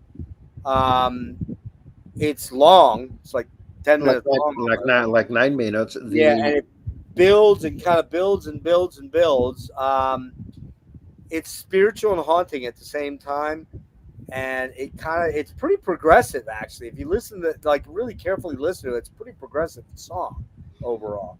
It's got an amazing orchestral arrangement I in was the just gonna say the background. orchestras at the end add a dynamic that you haven't heard before. Done by Tom Harrell, who's a jazz trumpet player who actually played with Azteca early on, Yeah, and has had a 50-year career as a jazz trumpet guy. I think the orchestrations actually they kind of add a hugeness to the track, Yes, but they also add sort of a low undercurrent of evil to it. It sounds kind of menacing. yeah, Those orchestrations, and Carlos goes off on this track. But what's interesting about it, if you really listen carefully to it as a guitarist, he blows a couple notes here and there, and he leaves them in. He just leaves them in. He's like, whatever, dude. We're not going to comp those in. Just leave them. And by blow it, I don't mean it's so off that you go like, whoa. But he'll go flat here and there or a little sharp on a bend, and he doesn't get in there and, overdub and fix it, No. which is kind of cool, which tells me he probably was improvising the solo quite a bit. Yeah. He didn't work that solo out. Final analysis, that one there is a 9.25 out of 10 for me. The beginning of a major change. It's a 10 out of 10 for me. Is it 10? Okay. Yeah. Well, that kind of you gave away your ranking then, probably. Yeah. We'll get to that. That's coming up. You can. I think the John McLaughlin effect is definitely, you can hear it on this album a little bit. The Mahavishnu effect, maybe more so in the next two albums. Yeah. But as far as the jammy tracks, particularly the Flame, what's it called? Flame Sky. Flame Sky, yeah. But because John's on that, but yeah, there's again that we now lose. We're entering that spiritual fusion phase, and Sean and Rolly leave because their roles on this are more reduced. Yeah. They're not. They're on it, but they don't. They're not as overwhelming as on the third album. And then Doug Rush, who was brought in initially as a sub for Dave Brown, becomes a permanent bass player too. That's right. And the other thing too is that I think some of the Latin influence sort of slides out of the way a little bit. It's there, but it's not like it is on the first three albums, I don't think. You think it is? On a lot of places, I think it is. I don't think it's. I think on most of the other three albums, it's kind of in every track. Although maybe one or two of the Rolly rock songs aren't there. Yeah, but I don't hear it as maybe as dominant. It's not as dominant. It's not as upfront as it is on the first three albums. Yeah, I don't think you have. Here's what I'm trying to say. It's there on every track, but what I don't think you have for the most part is you don't have half or three quarters of an album that are built around Latin percussive stuff as jam tracks. You see what I mean? It I would phrase it a little bit different, and I would say that on a lot of these records, the percussion isn't driving the tracks like it Exactly. was That's on what I the was trying early to say. records. Yeah, That's what I was trying to say. That's yeah. exactly. It's a little more laid back under the. On it's more of like there's an undercurrent, but it's still very present there. Yep, yep. All right. So, I guess we got to talk about the album that you have there, Mister. Love, devotion, and Yeah. surrender. So I only listened to this once. I've known about this album forever. I just never checked it out. It's really cool. I like it. I gave it an 8 out of 10, but I can't really speak much to it. So I'll let you do most of that. This is kind of in a lot of ways a fusion record. Record Let me mostly. just let me just throw in the recording data. Okay. Released June 22nd, 73. Recorded October 72 to March 73. Columbia Records, and it was Mahavishnu, John McLaughlin, and Carlos Santana that produced. And we should note some pretty big, names on here. Billy Cobham from Mahavishnu. You know? John McLaughlin's wife, I think. No. His sister. No. Nobody who's The piano player. the piano player. The piano player on the one track that has acoustic piano is John on piano. Oh, it's John. Yeah, on meditation. Yeah, I misread it. I thought it said it was his wife. My bad. Because it says, man, I don't know where I thought I saw that. Never mind. My bad. No, the wife kind of played harmonium, tambura. McLaughlin's wife, Malakshmi, Eve McLaughlin was her name. She appears on the third McLaughlin record. My Goals Beyond. The first one of the side of the record is duets between the two of them, and I actually saw him and his wife do duets at a gig in Puerto Rico before the Mahavishnu Orchestra at a benefit for the Sri Chinmoy Center. But no, she does not appear on the album. The keyboards are done some by. Hang on a sec. Hold on. It says piano, Mahalakshmi Eve McLaughlin. Where the credits on the record says Mahavishnu John McLaughlin guitar and piano. Now it does say that there, but it says that on A Love Supreme she plays piano. Weird. I don't know. That's in, but that is also in Wikipedia. So Yeah. that could be wrong. The track by track personnel of this record has never been completely clearly established. Probably not. Yeah. Who plays drums? Rumor and early critical reviews of the album had Jan Hammer playing drums Yeah. on one Saw track on a Love Supreme, and Don Elias doing drums on The Life Divine, and Cobham on Let Us Go Into the House of the Lord. Yeah, it has to be Cobham on that track. Yeah, I Yeah. mean, you just can tell it's him. You know what Yeah. I mean? All right, so go ahead, talk about it real quick. It begins with a couple of John Coltrane covers because both Carlos and John McLaughlin were very influenced by John Coltrane at this time. Yep. A furious guitar workout on a Love Supreme, where both are scorching at the same time, and then it moves to a duo acoustic guitar reading of Naima. Naima, which is beautiful and It really is. one of my favorite tracks of the album. Then The Life Divine, which has some vocals that I would have edited out if I was producing a record, and is pretty much very similar in a way and in structure to a Love Supreme. I love Supreme, exactly. Yeah. It's kind of a mantra, is what it is. Yeah.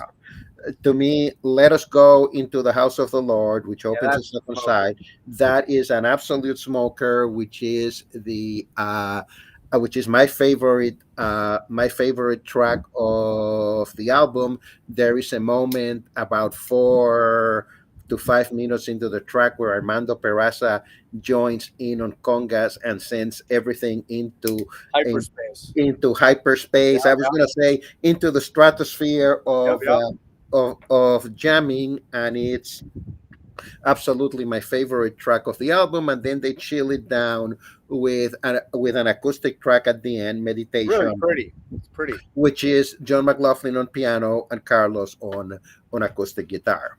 Now the thing I really took note of, again, what's cool about this is I gotta believe most of this was all improv. I'd be Yeah. very shocked if they worked this out. Like No. I just don't see them sitting down and working these solos out for 12 minutes long or whatever. No. But and the reason I say that is that even as incredibly great as both these guys are, there are some flub notes in these. I can hear them, okay? Yeah. And that's kind of cool. I like that. What I will say here is that McLaughlin is the faster of the two guitar players. There's no question, okay? And by faster, I mean, like, if we think of like a shredder, McLaughlin is the shredder. Carlos is more the soulful guy, the soulful, clean guy, right? Yeah. But Carlos does some fast stuff. I can always tell when it's Carlos though when he does this tremolo pick thing where he goes and he ascends up or he ascends down, because what Frank Zappa used to call the secret Carlos Santana guitar progression. That's it right there. That's right, man. That's right. He has that track on My Guitar Wants to Kill Your Mama or whatever. Yeah, that's right. Shut up and play your guitar. Shut up and play your guitar. That's it. Yeah. Which is really great. There's like absolutely three volumes. Yeah, they're killer. Frank Zappa was no slouch on the guitar either. Man. But I think you can. I can tell by listening to Santana and McLaughlin, because I do own the first. I think how many Mahavishnu albums were there? 3. Of the first lineup, there were three. And there was a 4th album of lost tracks that was reissued later. Yeah, I have the first 3, and you just know John McLaughlin. I knew him also from like the Jack Johnson sessions, and what else was he on? Was he on In a Silent Way? He was on In a Silent Way and on Bitches Brew and Live Evil.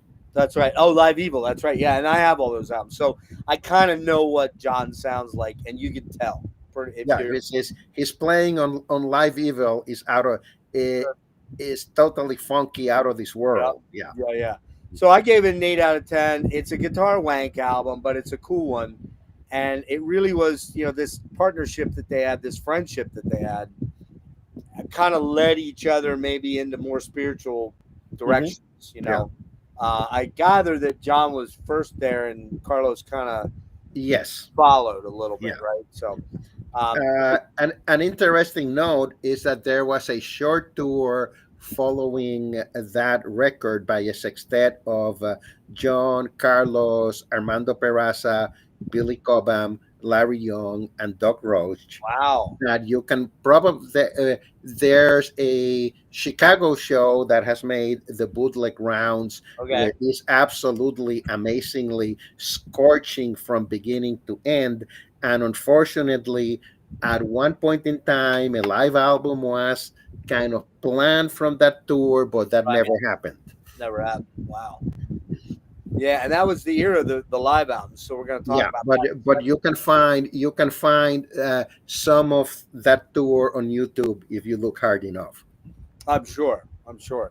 I found some shit from 1971, and I think let me see. Do I still have it? Yeah, it's Gumbo Waiting and Jungle Strut from 1971 in Montreux.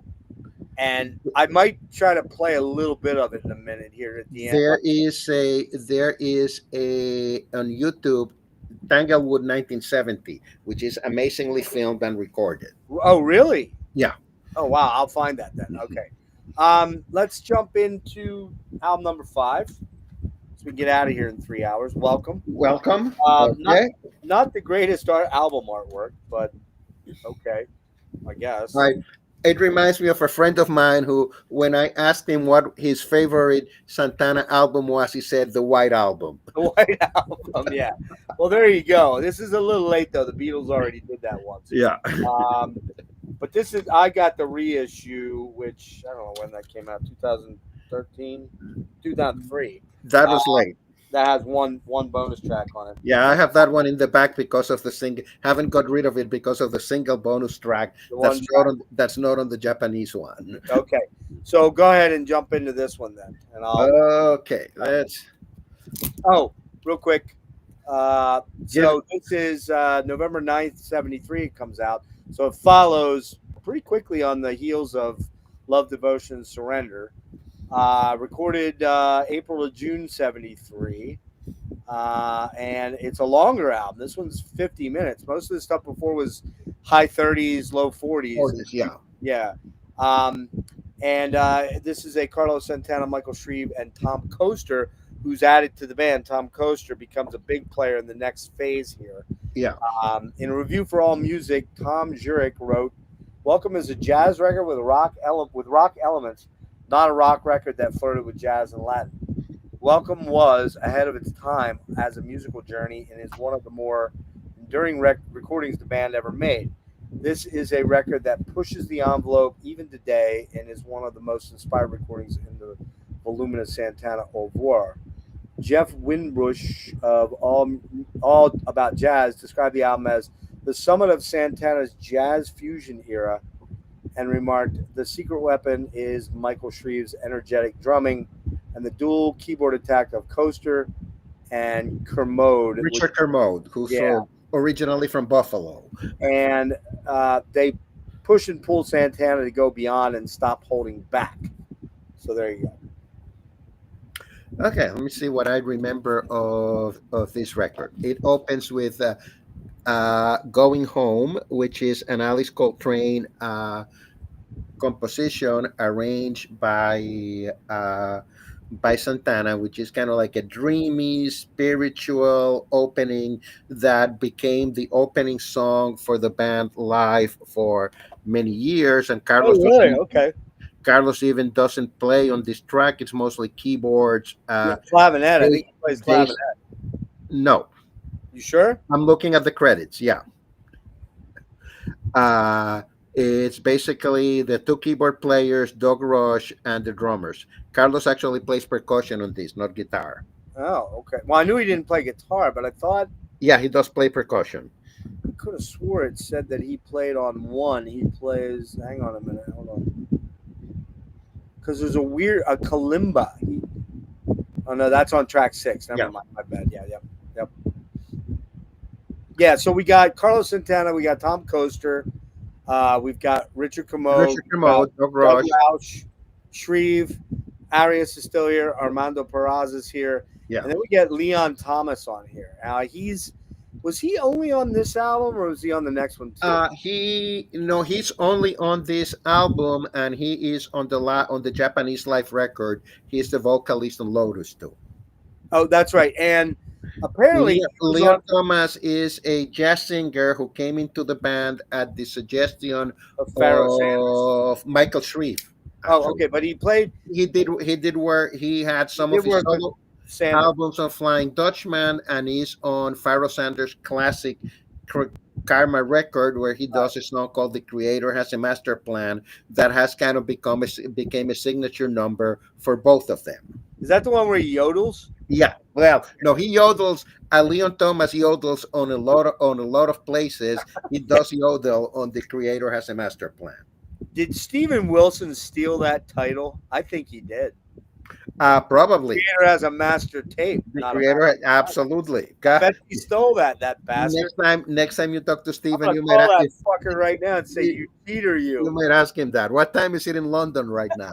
It's it's like it'll be like 3:30 in the morning right now. I think he just got home yesterday, so I think he'd really, really love a call from me right now.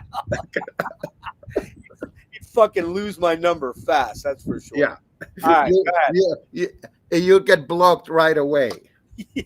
All right, so we get The next track, Love, Devotion, Surrender. Love, Devotion, and Surrender. Gorgeous Love, track. Devotion, and Surrender. It reminds me in a lot of ways of the work that Flora Purim, who does sing on on this record That's right. later on, used to do. It does feature Carlos. It does feature Wendy Haas, who was a singer and a keyboard player out of San Francisco, who went to join a band called, remember Fanny? Oh yeah, yep. He was a keyboard player in Fanny going Oh down, wow. Okay, going didn't know that. going down the road, and then it brings a full percussion session. Chepito, Armando Peraza, and Michael Shreve, Carlos on guitar, Doug Roach on bass, and it has kind of like a light fusiony vibe, to me. Right. Uh, Samba de Sausalito, which is kind of like a samba tune driven mostly by the keyboards, and Doug Rush does feature this is it does feature Tony Smith, who I think went to play with the Jan Hammer group going down the road. It doesn't have Michael Shreve on drums on this track. I don't know why, but it's one of those tracks where you really the guitar doesn't feature as much in this No. record. Carlos is a lot in the background in this record.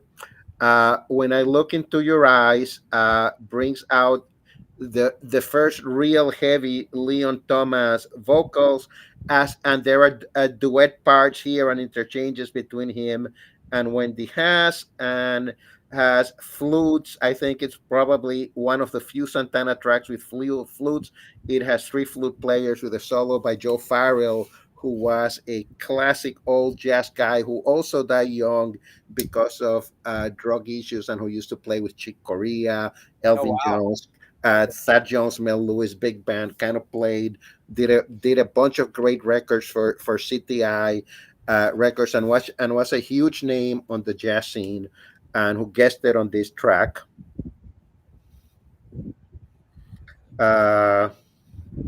Yours is the light. Yours is the light. Actually, brings in Flora Purim, the Brazilian singer, on vocals, and as the first really heavy guitar part, a really heavy guitar part from Carlos, and more feud and yodeling and whistling from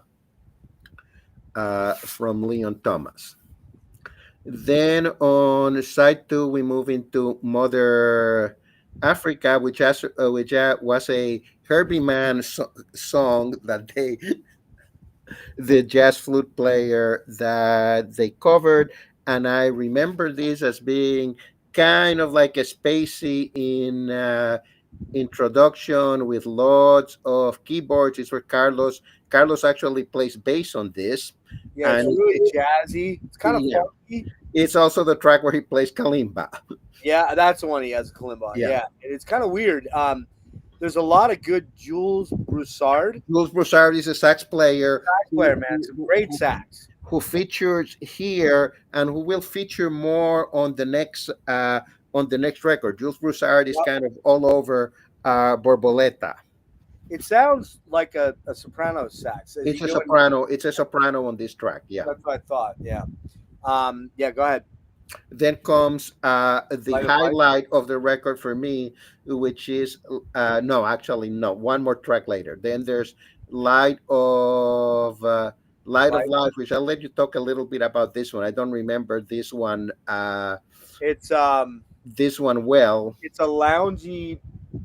It's the string intro is super huge. Yeah. And then it kind of it transitions into a loungy mellow ballad that's very Barry White-ish in a lot of ways. It sounds very Barry, because he's got a Barry White vibe, only maybe not as deep, but he's got a Barry White smoothness to his delivery. Mm-hmm. And I really love the track. I really think it's great, but the strings throughout really remind me of like 70s AM radio. They just have that, this song should have been on Love Boat in between, You know what I mean? Like this could have been a Love Boat track that, when the two people were meeting and breaking up on the Lido deck or something. Yeah. Go ahead. When they were breaking up like 15 minutes into the show to kiss and make up at minute 52. That's right. That's right. And then they'll have wild sex up on the Lido deck somewhere. Yeah. So then we got Flame Sky, which is the highlight of the album. Flame Sky, which is a highlight of the album. It's kind of a continuation track of the previous record we talked about, Love, Devotion, and Surrender. And it's Carlos and Ian McLaughlin basically Trading off. completely scorching. Yep. With almost what was the band that toured Love, Devotion, and Surrender, with the exception of Larry Young, who's not on the track, and it features the regular Santana keyboard players. Right. And might be my favorite of the Santana McLaughlin studio tracks over anything on Love, Devotion, and Surrender. Oh, I agree. It's a little more thought out. I think it's a little bit less jammy, more surround, more through composed. Yep. And it has about the same energy as Let Us Go Into the House of the Lord too. It does. Yep, very much so. Yeah. All right, I'll rip through this quick here. Going Home, like you said, cinematic, haunting opener. You feel the influence immediately of Tom Coaster on the synths and clavinet. Plus, you got Alice Coltrane, I think, played Farfisa. Is that right? Farfisa. No, she didn't play here. She just composed. I could have swore man, fucking Wikipedia is hammering me tonight. Okay. I like this track. It's dreamy. It's evocative of dawn and the sun coming up, kind of. But it's a little boring. I think it could be about a minute and a half shorter. Yeah, I agree. There are a couple of things in this record that I would have shortened a little bit to keep it from being the 56-minute record that it is. I agree. Love, Devotion, Surrender is not one of them. I love that song. Yeah. Very poppy. There's some Latin percussiveness to it, but again, it's got that. It really does have that with Flora and Leon Thomas singing, along with a little bit from Carlos. What it really does. Oh shit! I got to take me down. Sorry. What it really does for me is it's got that real 70s AOR sound, the mid 70s sound, which to most people now would be like, But if you were there, you know what it was like. It was a great sound. You know what I mean? Well, it also does tend to have, in a lot of ways, an early 70s CTI Records type of sound. Yes, it does. Yep, for sure. Samba de Sausalito. By the way, I went to Sausalito for the first time in my life back in May. Hung out with Chuck. We went over to Sausalito. That's a beautiful area. Have you been there? No, I've never been there. Dude. Have you been to San Francisco though? Mm-hmm. But you didn't get across the Bay Bridge, or you didn't get across the Golden Gate. I did go across the Golden Gate, but it was on a winery trip in a bus that involved massive amounts of drinking. Oh yeah, and you headed north.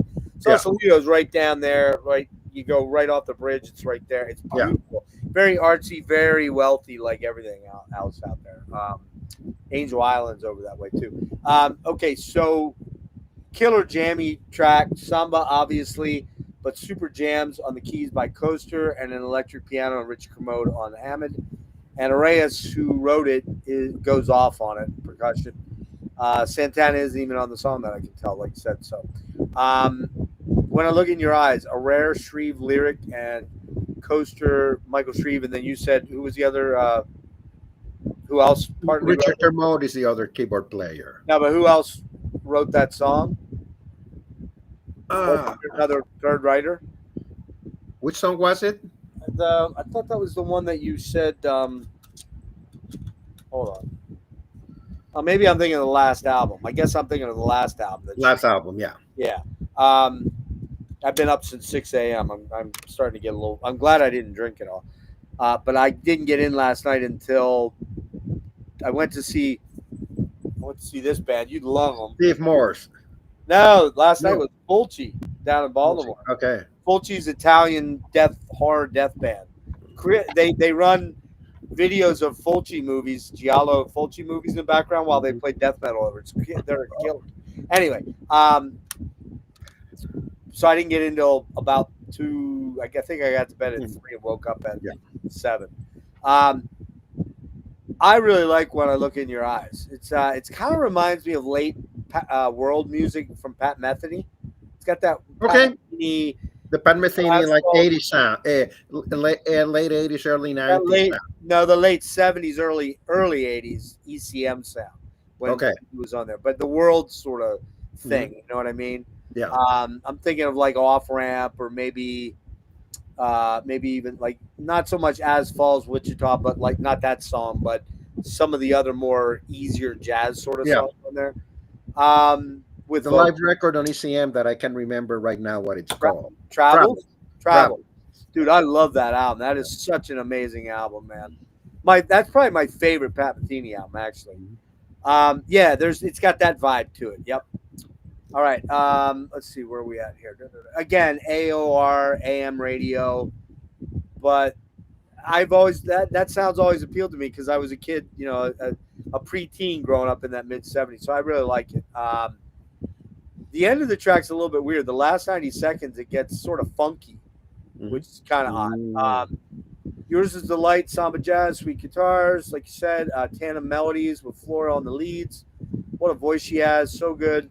Mother Africa, super jazzy jam track, tons of sax by Jules Broussard. Pretty funky track, dominated by percussion and rhythm, but lots of fun, upbeat solos on the keys and kalimba by Carlos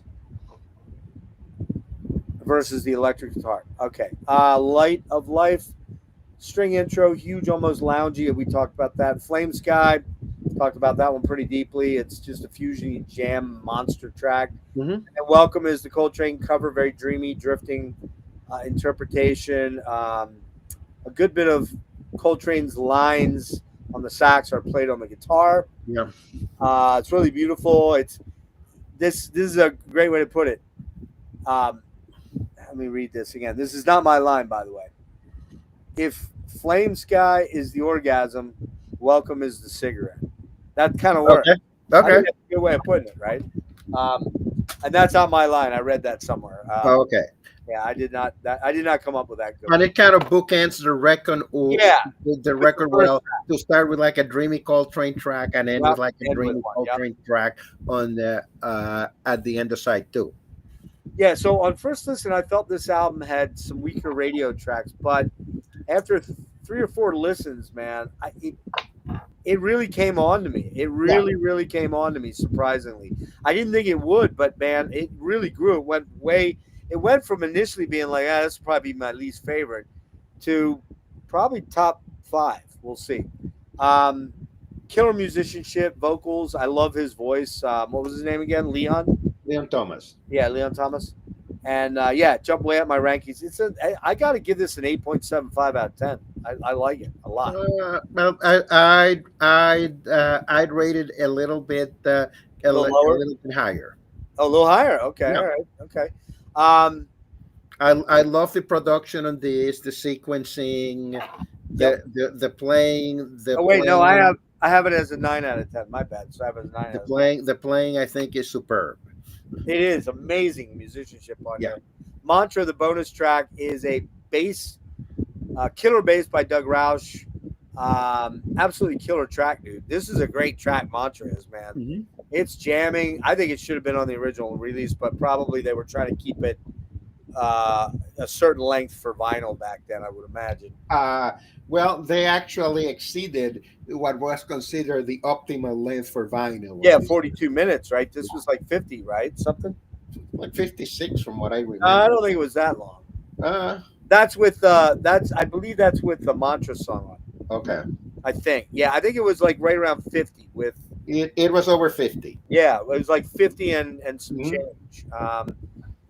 I really dig this album, man. I like it a lot. We'll see where it slots in a minute. Okay.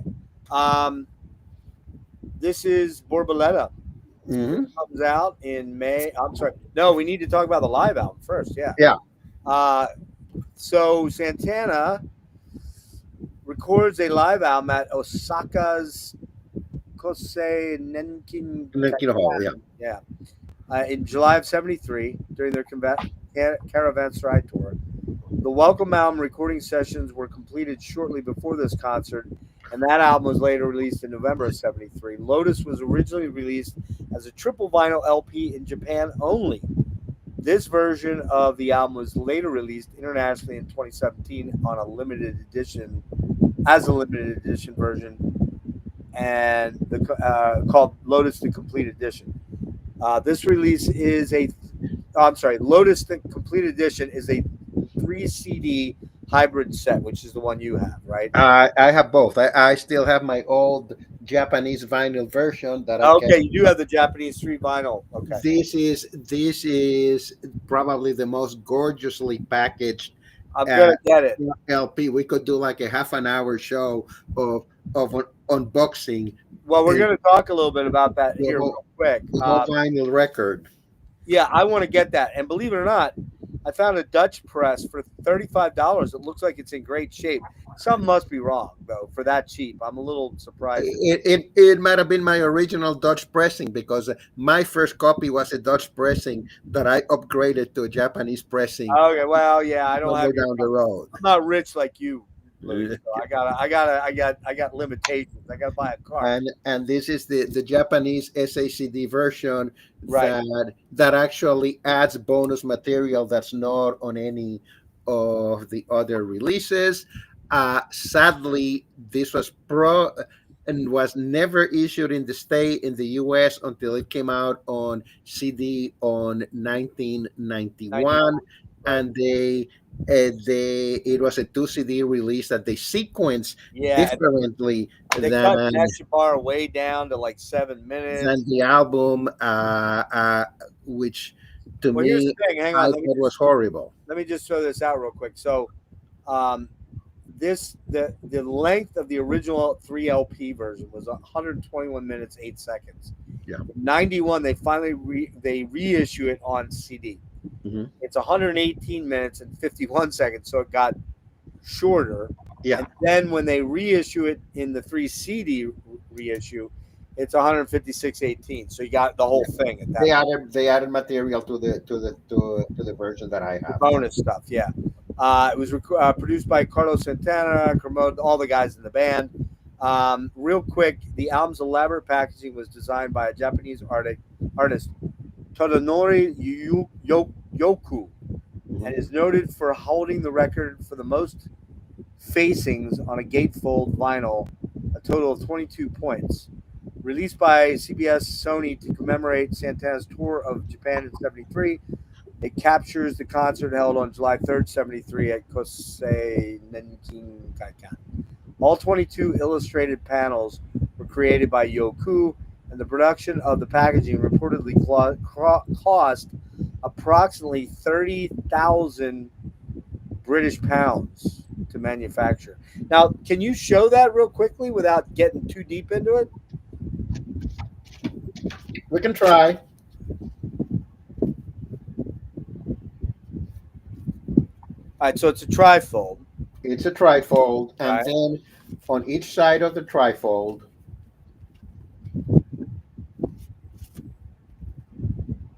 couple of things. There's the sleeves of the records, Right. and each side of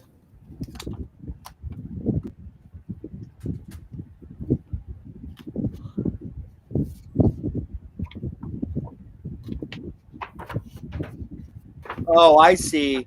It folds out like that. Wow. Holy shit. Okay. Yeah. Wow. Look at that thing, man.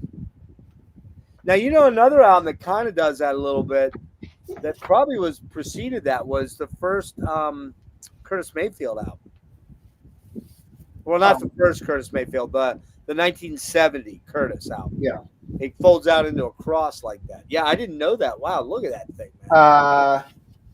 What Dave Mason's first solo record kind of folds out huge like that too, and Isaac Hayes' Blue Moses. black mold, Okay. and the other side does basically the same thing. Yeah. It's got a triple fold out on both sides, And one then there here, were one what here. two posters, I think. Like two, it could be like two huge posters, but you're never gonna do them as a post. You're never gonna hang them on a wall because they have the credits on Oh, do they have credits on them? Okay. All right. on there, Gotcha. and it's beautiful on both sides. It's a two-sided. It's a two-sided poster. Okay. It's a two-sided poster that looks absolutely beautiful on both But sides. you know the crazy thing about that, Louis, and you know this, is back in those days, people did hang up the posters. They don't Yeah. do it now. You don't ever No. do that, right? But Well- I get a lot of box sets that I have posters in. I'm like, I'm never gonna hang these up because then Yeah. I fuck them up. You know, Yeah. I'm not gonna spend $100 to frame something and it has creases in it. You know what I mean? Mhm. So, all right. For me, real quick, I'll give my thoughts and then you can run through yours. Monster 70 live album in the tradition of Made in Japan or Live and Dangerous or the Almonds Live Yeah. 54 East. It was the era of the live album back then. Mhm. Despite I don't know the history of this one, maybe you do a little bit more and you can speak to it. I don't know if there's many overdubs done, but a lot of the 70s albums aren't as live as you think sometimes. But generally they're a lot more live than they would be now, that's for sure. To the best of my recollection, there is very little to no overdubbing Okay. on this record because this only came out in Japan at the beginning, and they were in and out of Japan in like 2 weeks. So I don't think they were hanging We had a around lot of time. in Japan to overdub stuff. This wasn't issued in the US until 1991. Yeah. And at one point in time during the 70s, if there had been such a chart, it would have been the best selling import record in the US. Yeah, probably. Yeah. Yeah. For sure. Real Which, quick on which it. unfortunately, on a student's budget, I couldn't afford to order a Japanese copy of this Back then. back then, or I would have. Yeah. Yeah, well, yeah, of course. I picked up the Dutch vinyl. I picked up when I moved to Detroit in 1980 at the Harmony House store in Livonia, Michigan. I even years remember after it came out. So about 6 years after it 6 came years out. after, yeah. Um, It's an amazing live album, Yeah. and to me ranks right up there with all the great live albums of the 60s and the 70s. yeah, I think obviously Incident Nesper almost is worth the price alone, right? Yeah. I mean, it's like 17, 18 minutes, and they play bits of In a Silent, or no, is it In a Silent Way? Or no? They do play Kind some of blue. bits of Mongo Santa Maria's Afro Blue on it too. And Kind of Blue, I believe, right? Yeah. And then there's something else that's in the, there's another. What's the real noticeable motif? There's a guitar line he plays, and I'm like, oh, I know that. Mhm. What did you just say it was? Afro Blue. Da, da, da, da, da, da, da, da, da, da, da, da, blue. Yeah. Okay, maybe that's the one I'm thinking of. Yeah, I recognized it, but to be honest with you, dude, I've never heard this album until today. I had never listened to it. So of course, then I started looking around on eBay right away. So, but what do you want to say about it? Anything in particular? And to me, it's an amazing live record, and it was a crime not to issue it in the States when it first came out. Right. Yeah. I am pretty sure that since the Japanese copies I think this was probably a financial decision on the part of Colombia, because it would cost too much money to reproduce the Japanese packaging, and anybody who had seen the Japanese packaging, if they gave him an inferior product, would have started bitching. Off. Yeah. You're probably exactly right. That's why they did it. Yeah. Now I believe it has been reissued on vinyl since, though, right? Yes, there have been vinyl. There has been I believe there's a recent vinyl reissue. Yeah, like 21 or 22. I think. So. And the Japanese SACD version that I have is like a 23, 24, like probably like 22 or 23 when it came out. Okay, I might have to check. I might have to hunt around for that one. That's the full thing, right? That has a full thing with all the inserts at the 160 minutes. All the inserts All right. are reproduced. The vinyl packaging is completely reproduced. Okay, cool. All right, so we're gonna jump into Borboleta, which is the sixth album here, because we're on album 9 actually. Yeah. because we've already had 2 other ones in there. Yeah. This comes out in October 1974 on CBS. Carlos Santana, Michael Shreve, and Tom Coaster again. Mhm. Man, dude, I had never heard this album until about a week ago. Okay. I gotta say, this one kind of blew my mind. It really It's did. a great record too. It's It is a fucking terribly underrated. very underrated. The guitarist leaves much room to percussion, saxophone, and keyboards to set moods, bring manifestations, as well as lengthy solos by himself, Promising Fisherman, and vocals, give and take, a funky guitar-led song. The record was released in a metallic blue sleeve. I remember seeing that, displaying a butterfly. I think that's what Borboleta means, right? Butterfly? Butterfly, yeah. Right. Is that Cuban? Brazilian, I think. Brazilian, you're right. An allusion to the album Butterfly Dreams by Brazilian musician Flora Purim, her husband Erto Moriarty. Ayrton Moreira. Maria. Now, was he with McLaughlin later, or am I wrong about that? No. Ayrton played with Miles a little bit after That's the right. Brew area. He's on Live Evil and was part of the live band. And then Who's the guy I'm thinking of in Shakti with McLaughlin? What's his name? Zakir Hussain, the tabla player. Man, I thought there was a. Okay, so none of us Consulas was with Matheny, right? Nana, Yeah. maybe for a Yeah, short time. He was with Matheny and did Yeah. Asphalt Wichita. I can't remember. I got to look that up. There's a guy's name. It's not the one you said. But anyway, we got original bassist Doug Brown returns to replace Doug Roush. Vocalist keyboardist Who left the tour to do a tour with David Bowie. That's why Doug Roach left the band. Oh, was it? Oh, Yeah. he did. Wow, that's a pretty good gig right there, man. I didn't know that. That's pretty Yeah. That's real good.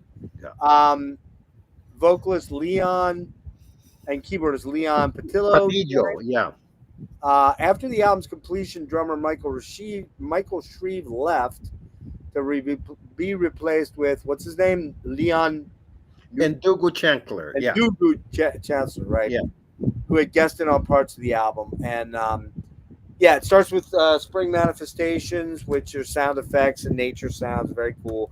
Gentle, leads you into this Zen sort of feeling.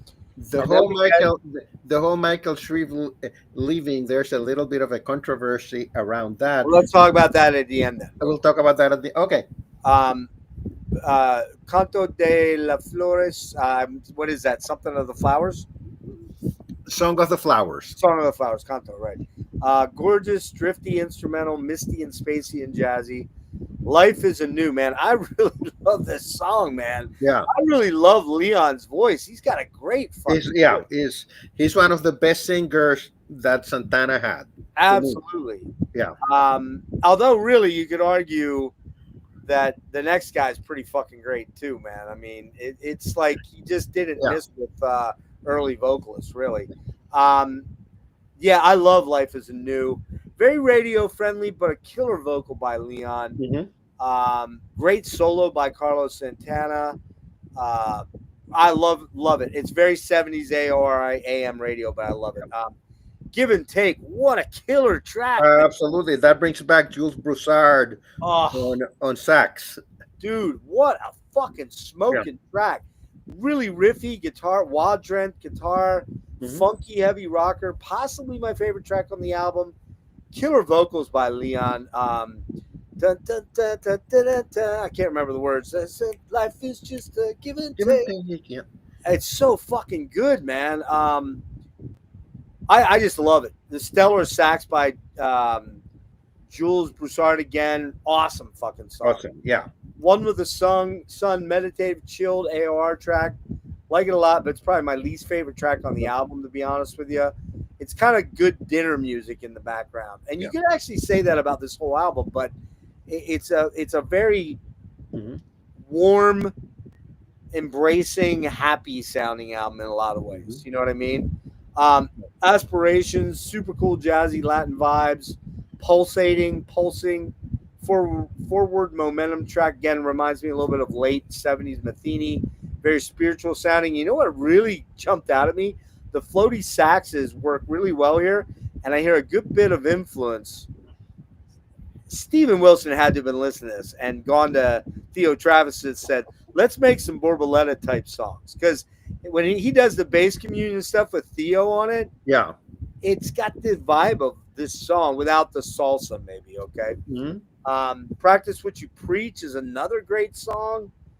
Kind of bluesy and churchy, lots of tasty BB King like guitar stabs. Not which is not his usual sort of bag. Man, Mirage. What a catchy song. Fucking great vocals, soulful, poppy in a great way.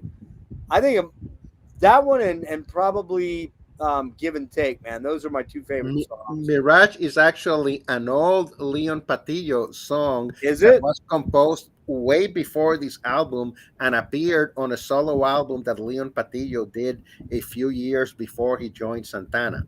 Really? And he kind of played it at his audition for Santana at Carlos's house, and Carlos said we're stealing that. that's how that got stolen and wound up in there. Yeah. Well, again, Carlos had a great vibe on good songs and Yeah. cover, right? Then we get a little interlude jam, Florida Day Canela. Flor de Canela, Cinnamon Flower. Okay. And did I miss Here and Now? I think I did. Yeah. Yeah, I did. Mirage. Going back to that for a minute. That intro on Hammond organ is just so drifty and dreamy and beautiful, man. I just love that song. Here and Now, a monster jam jazz track. This has Stanley Clark on it from Return to Forever. As actually he's on the next three tracks versus David Brown. And man, Here and Now is a fucking banger of a track too, man. Just a great song. And then we get Promise of a Fisherman, which is kind of, I guess you'd say, the Toussaint Louverture or something like that. It's the long guitar piece, right? The long guitar piece, and it is actually a song that was originally recorded by Sergio Mendes, of all people. Oh, really? Yeah. I didn't know that. I missed Yeah. that one. Really? Wow. It's the Sergio Mendes is not the composer. The composer is another Brazilian guy called Dorival Caymmi. Yeah. Kayami, right? Yeah. I love it. It's great. It's a lot of hand percussion by Perazzo and Ertu. It's a kick-ass song, man. Sort of a more spiritual, jazzy vamp on Flame Sky. It's in that vein, but a little bit more jazzy and spiritual sounding. It's got some of his most inspired improv soloing on that song. And then Borboleto, I could have done without it at the end. It's mostly Ertu doing a weird vocal. You know, it's kind of like the last track on Abraxas. It doesn't do a lot for me. Could have ended on Promise for me. This is another new discovery. I never knew about this album or never listened to it. And I got to say, I fucking love this album, man. No, I kind of agree with just about everything that you say. It's an album that I pull out like every couple of years, and every time I listen to it, I go, "Damn, why haven't I listened to exactly in a couple of years?" Yep. My only small criticism is that it's sometimes feels to me like there's like two different records trapped in here. You're right. There's the AOR 70s radio hit. There's the AOR 70s kind of funky stuff, and there's the jazz fusion tracks. Yep. But it we talked about running orders, and it Yeah. it really does work. This is another mastery of running orders. Yeah, like And it splits the tracks up enough that you kind of go like this instead of going, okay, it's got all the 70s radio hits at the beginning and the jazz stuff at the end where it runs out of steam or vice versa if you do it the other way. and So what, it kind of has a nice little undulating Yeah. sort of roller coaster sort of ride, right? one of the things that applies to the last three studio records, Caravanserai, Welcome, and Borboleta, is that on all of those records, Carlos Santana and Michael Shreve used to make multiple cassette dubs of the material with different sequencing and play them in the car while they were driving Right. to come up on the right Figure it out. sequencing. They worked a lot Yep. on the sequencing of the album. And most artists do that, and Yeah. usually they do it in the car. That's how they do it a lot. Not back in the early 70s, but I mean, like now they would do. Back then, I guess they were using a Cassettes in the car. Yeah. yeah. All right, so Festival next up. Wait, no, Let's pause a little bit before hold on. before Amigos, because there's a huge transition that happens here. The first three records were kind of collective band records. The next three records are basically the product of both Carlos Santana and Michael Shreve, and Michael Shreve winds up leaving kind of right. What as happened? they're finishing Borboleta, because Michael Shreve wound up in the hospital with a kidney stone and he almost died, and he reimagined his life and thought he should do something else, while Carlos continued doing the record while he was in the hospital. And that's where Leon and Dugu Chancler, who was based in San Francisco at that time, came in to help finish the session. Was that in the book? Was that in Carlos? Yeah. Yeah. Was there some bad feelings there? Because he came back. Shreve comes back. There were no bad. I don't think there were any bad feelings. Okay, so it was just, hey man, I got to do something different. That I And, almost died, so- and after Borboleta, it basically became just a Carlos Santana run affair. right, because Shreve was kind of the last of the original. The last of the originals, and the last two records were kind of like a collective product of both Shreve and Santana. Right. Oh, that's right, because he was producing too. That's right. Yeah. So I goofed. I put this is the next one, Amigos. Yeah. And, I go now back to my old vinyl copies. look at you. Nice. All right. Cool. Are they gonna? So they only Cover looks great on vinyl, It sure does. I love this cover. I think it's super cool. and the inside too. Oh, wait a minute. Let me see. I don't think mine has an inside thing. Yeah, that's cool, man. That almost kind of looks like a fucking Roger Dean cover, almost in a weird way. Yeah. Almost in a weird way. It actually looks in a way like a hybrid of Abdul Mati and Roger Dean. Yeah, you're right. Maddie and Dean, yeah. Yeah. It sounds like a fucking legal office or something. Yeah. Maddie and Dean. So Amigos comes out March 26, 76. Man, dude, I was about to turn 10 years old. 5 days later, I turned 10 years old. Which month did this come out? March 26th. March 31st is my birthday, and I'd have been 10. Which is weird because I thought this was a more recent album, but I will say again, I didn't know anything about this album until I bought this a month and a half ago and just listened to it for the first time. This came out a few days before I would have been of legal drinking age. Look at you. Oh, you're a March guy too, right? Yeah. You're 30th. Oh, wait, what? March 30th, yeah. Wait a minute, you're the day before me? Yeah. Did I know that, or did I just discover that now? I thought we had figured that out sometime in the past. What the fuck? I don't think I knew that. Well, I do now, but I don't think I knew that. Wow. So wait a minute. You're how old now? I am 70 now. So you're exactly 10 years older than me. Yeah. How about that shit? That's well, no. No, I am 9 years and 364 days older than you. That's right. You're 9 years. Right. You're right. Okay. So that's a big difference. It's a big difference. Yeah. For sure, man. All right, so Amigo, comes out in Colombia, and they bring in a guy named David Rubinson, who Who's a big San Francisco producer who worked with Herbie Hancock Herbie and a lot of Hancock's guy. people, and I believe was somewhere involved in the recording of one of the first records, but got canned because they couldn't get along. Oh, okay, gotcha. All right. This is the seventh studio album released in '76, Yeah. rated a minor hit in Let It Shine, and was the band's first album to hit the top 10 on the Billboard charts since Caravan. That's hard to believe, man. In '72. That is very hard to believe because this is a record I have some problems with. Okay, I have a. Hang on, let me look at something. Hold on, before I say something that. Yeah, I have some problems with it too, but it's better than I thought it was. It was better than by looking at it, read the song titles, I'm like, yeah, this is gonna suck. And then when I actually played it, I'm like, it's not so bad. Yeah.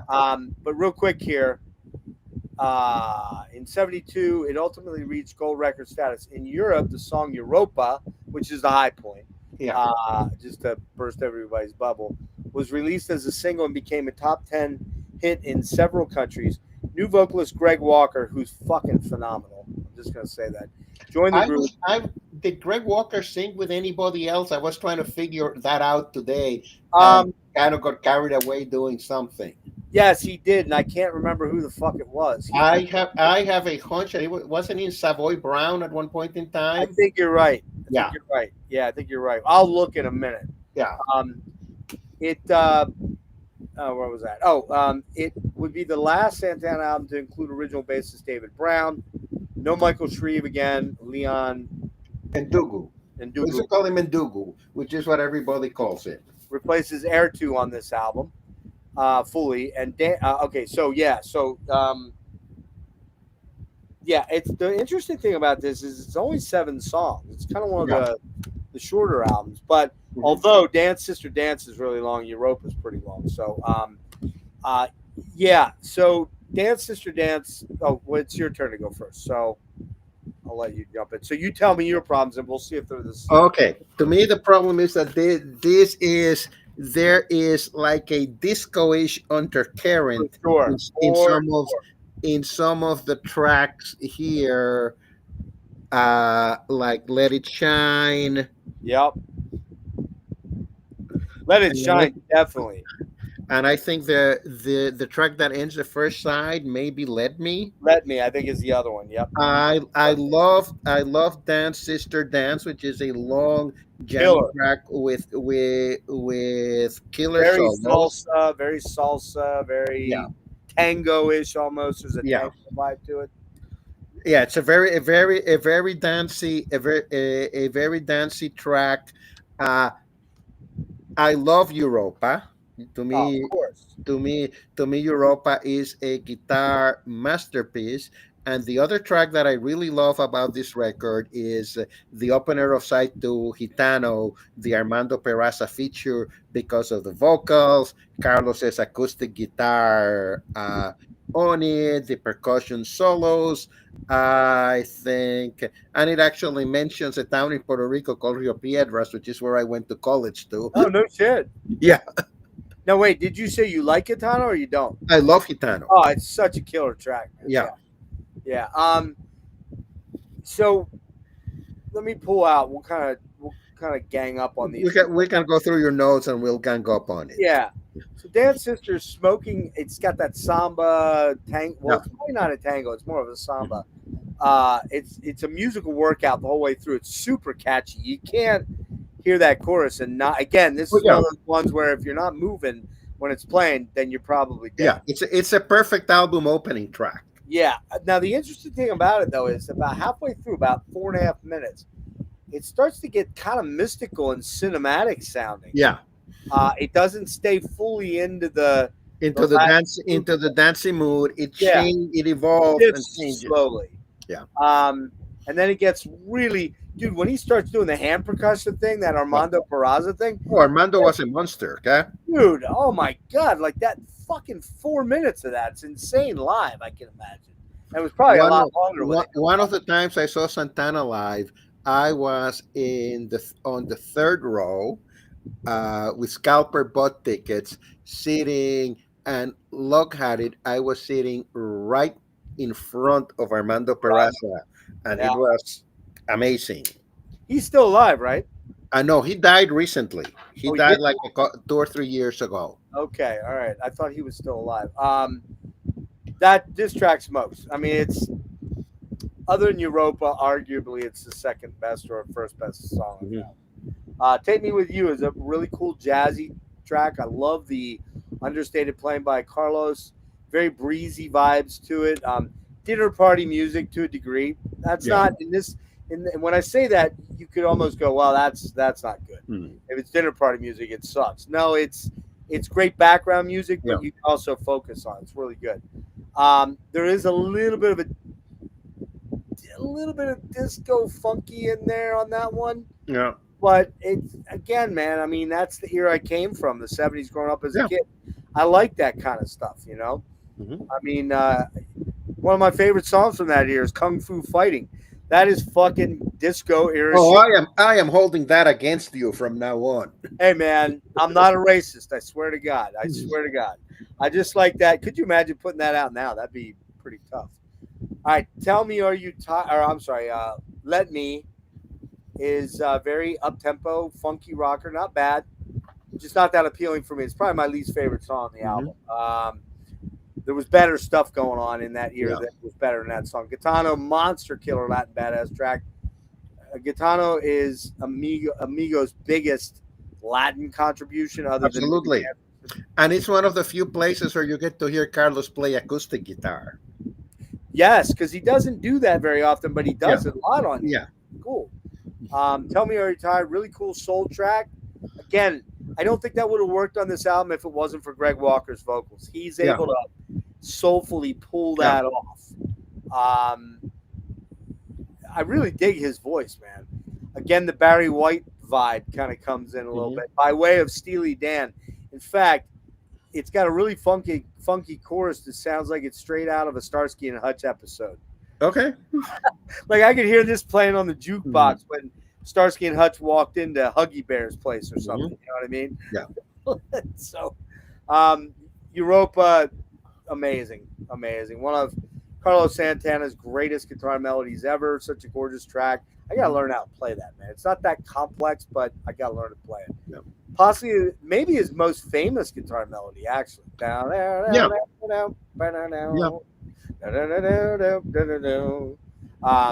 and I've actually played that before, not realized I was playing Europa. Like I've heard the notes from elsewhere and maybe other people doing it, or I know Slash would do this live when he would do a guitar spot like back in the early 2000s. He would play part of Europa. And then let's see, what do we got? It's just a banger track, just an amazing song. And Let It Shine, kind of throwaway funk album closer. It's okay, but I would have ended this on Europa. Yeah. It would have been a short album. I 45 was minutes. It would have been 40 minutes because I think the last song's about 5.5 minutes. Yeah. So I looked at Let It Shine as a filler track. yeah, it's fine. I have some issues with the production on this album. I would have left all the female backup singers home, not trying to be sexist or anything. Anything I know like that I know here. what you're going for. I don't think they added anything. I disagree on one track. I think you need them on Dance Sister Dance. I think Yeah, you need 'em on there. but on other Rest places of like, it, like Let It Shine and all Yep. that. Yep. But And I it's the thing everybody was doing back then. Those well, oh no, there is a elbows. this is the one Santana record that, if anything, has a huge proto disco undercurrent. Oh yeah. And you got to keep in mind that labels now, as opposed to being maybe earlier in the 60s in particular, but in the early 70s when they were supporting the artist by being like looking at the music as art as opposed to product. Now we've entered the product phase. We're in the mid 70s. We entered the product phase. We're in the product phase. Yeah. So they want hits. They want chart position because they want to move a lot of albums because they did something back then that they don't do at all now, and haven't probably for 20 plus years. They used to give artists touring support. They don't. They stopped, and they needed to turn a lot of units as opposed to Well, that also wound up with artists owing the label money for the rest of lots their of life. money. That had its drawback. It sure did. I think it's a solid album that definitely starts heading into more classic AOR radio AM territory. Mm-hmm. But there's some really damn good songs on here, and I would hold on. And overall, not an album I would ever say to completely avoid. I think there's the high points are good enough that okay. Yeah. Would I spend $30 on a vinyl reissue? No. Would I spend $10 on a OG press that's in okay shape? Sure. Yeah. Would I spend $3 or $4 on a CD? Absolutely. Yeah. That's kind of where I'm looking at it from. Here's the way I actually give this, believe it or not, I give this a 7 out of 10. I think it's strong enough for me that there's even the songs that aren't great. It's hard for me. You were a little bit older than me during the disco era, so maybe it wasn't as you were kind of had a more of a negative reaction to it. Well, but I grew up as a kid. You had to accept the disco era in a sort of way in the late 70s if you wanted to have a social life. Well, I was a little too young for that. You were maybe, but you were going out trying to get laid. I was still a 10-year-old, so. It wasn't too far off. There's a huge difference there. There's a big difference there. Yeah, those 9 years are pretty big. Let me give you gave your appreciation of that record of what would you buy. Here's my appreciation. All right. This is the last of the Santana records that was issued in quadraphonic, and this is a quadraphonic vinyl copy. They have not put out an SACD of this in the Japanese series. They have or haven't? Haven't. If they put it out, I'd probably buy it just to have all the ones that they put out in the CD of the quadraphonics, but that would be the only reissue I would buy. Of course you would. That's the sickness talking there, buddy. Absolutely. That's the addiction talking. Yes, it is. Again, like I didn't even read this. I riffed that. Would I spend $20 on it? No, but $5 to $7 all day long. Yeah, it's good enough. There's some good tracks. Yeah, I like it. All right, Festival. I jumped ahead on this. This one here, and I didn't actually realize this until I looked at it closer. There's snakes. Those are snakes. I didn't know that was what they were, but it makes up a face dress thing. You know what I mean? Yeah. Almost like a carnival type thing. Which, speaking of carnival, this comes out January 77. Was recorded in 1976. They start knocking the. It's funny when you go into later albums that aren't as popular, the details become less and less. Yeah. But anyway, Columbia and David Rubinson again, and Friends. It says this was the band's second and last album with Leon Patillo on vocals, and the last full studio album for longtime member keyboardist Tom Coaster and percussionist Chapito Arias. It also was the first one with percussionist Raul Rico, who died recently. Oh, no kidding. Who would remain with the band until 2013. There you go. Yeah. Save for 87 through 90. Rolling Stone wrote, though this record is far stronger on the whole than Amigos, I disagree with that, to be honest with you. It lacks that album's memorable chordal quirks and peaks of intensity, sometimes sounding like a prisoner of its own commercial aspirations. Yes. So I'll jump. Well, this is one of those like two records caught into one issues too. Yeah. Yeah, it is. You're right. It exactly is. Carnival sounds like a movie soundtrack soundbite, or maybe a Travel Channel TV commercial track. Kind of too glib for its own good. I don't dislike it, but I don't like it either. Well, the first three tracks on this need to be viewed as a sequence or as a medley, which is how they would play them live. Okay, okay. So let the children play. Let the children play. Let the Ellos children tienen que jugar. play. Great, really good Latin rock meets Yeah. soul mantra type song. It's a good song. It's a really good song. Mhm. Some good organ on it. It also sounds like it's angling for radio play. It was the only single on the album. So Mm. yeah, Yeah. but it's but I can't say I hate it. I kind of like it. Jugando is a ripper. Has Jugando, a yeah. ripper Carlos Santana solo on it. Some really cool ARP synth on it. It's got some that ARP that ARP, yeah. yeah, it's got that really cool like jazzy ARP synth thing, Mhm. and they trade off, and I love that. Mhm. It's probably got one of the more unique solos on it in that ascending sliding riff that's in about 3 minutes, and I kind of like this song. I kind of like Jugando. I do like Jugando. that. I love Jugando, yeah. Yeah. Give Me Love. Mm. Easy listening, AOR, soft rock track, soulful, really a vehicle. Some of these songs, like they were literally written for Leon's vocals. Voice, yeah. And this would be one of them. It's solid. Don't hate it. Don't love it either. It's kind of just there. Mhm. Vergaro. Let me take over. Vermelho. Vermelho. That's Yeah. Really cool little instrumental. Yeah. Very Latin. Through and through. Love the flamenco nylon string, which again you don't usually hear. yeah. Very much. This one is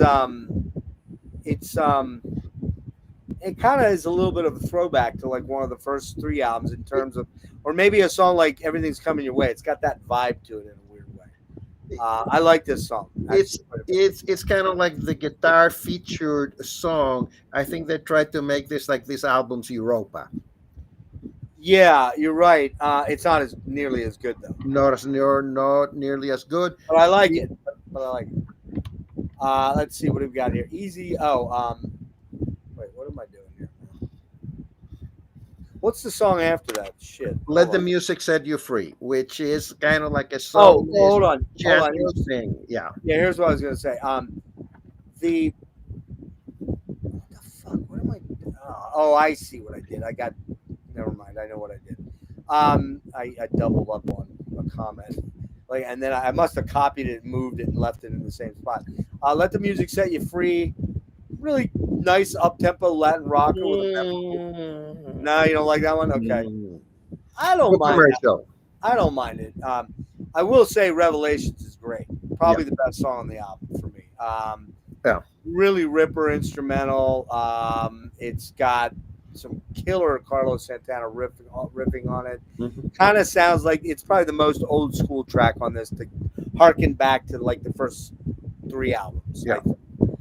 With that, and it's like for me, it's the best track by a lot. Yeah. Reach Up, cool jazz, cool funk, solid, but again, you know, it does have a good chorus on it. I do like the chorus on it. And then the river, you get this really cool, soft, jazzy, inspirational sort of thing. Again, it's AOR radio to a degree. There's some nice, tasteful guitar on it, and also some really great vocals by Patella. It's a ballad. It's a good track. I really like the river quite a bit. And then Try a Little Harder. Oh wait, that's another really good one actually. Let me see. Let the Music Sing. Oh, it's a lot of group chanted vocals on here, which you probably don't like, right? Right, because it's got the female vocals a lot on it, right? I do like that song. I think the last song, it's a solid salsa closing track. Got a lot of horns on it, some good guitar stabs. I think I would have ended it with the river, but it's pretty good. It says that I know what it was. The thing that puts me off though on that Maria Caracolas, how that says, is Pablo Tellez sings on this one, I believe. Yeah. And I don't like his voice on here. On this song, I don't like his voice. I know he was a live singer quite a bit coming up. Yeah. but I just don't think he sounds very good on this song. And again, this is one of those things where I think, like you said, there's two different albums. There's an AOR rock side and a Latin rock side. And Yeah. I give this a 6.5 out of 10. I give it like a 7.5, and I love Maria Caracoles. Do you really? Okay. Well, Yeah. there you go. I just From don't a- like his voice. I like the music. I just don't like his voice. I love the music. Yeah, Yeah, I sort love, of he kind of does one of these, he sings like that. I Yeah. don't dig it. I don't know yeah. why. He's not a natural singer. Yes, He got stuck probably singing this because he can sing, and he could handle the Spanish lyrics, which right. Leon Patillo probably could not do well and would totally butcher the Greg, Spanish. Greg Walker, not Leon. Oh, yeah, Greg Walker's on this. Yeah, Yeah, Greg's on this one, isn't he? Or is it Leon? I'm not sure. This is the one that it doesn't list the personnel on the vinyl record. It's the first record where they don't list the personnel, and I did not look up the personnel on Wikipedia. No, it's Leon. You're right. It's Leon. Yeah. My bad. Greg Walker's on the next one. Greg Walker would have had the same issue with the Spanish because Yeah, the he would have. Spanish vocal on Amigos on Gitano is done by Armando Peraza. That's right. Okay, so 6.7 or 6.5 for me on this one. Yeah. And then we're down to our last three here. The one we can do pretty quick here, Moonflower. You want to show that real quick here? I'll let you talk about this one. It's a hybrid album. It's kind of half live, half studio tracks. It's a double album released in '77. The recording features both studio and live tracks, which are interspersed with one another throughout the album, which is kind of unique. It's perhaps the group's most popular live album because the album Lotus did not receive a U.S. domestic release until '91.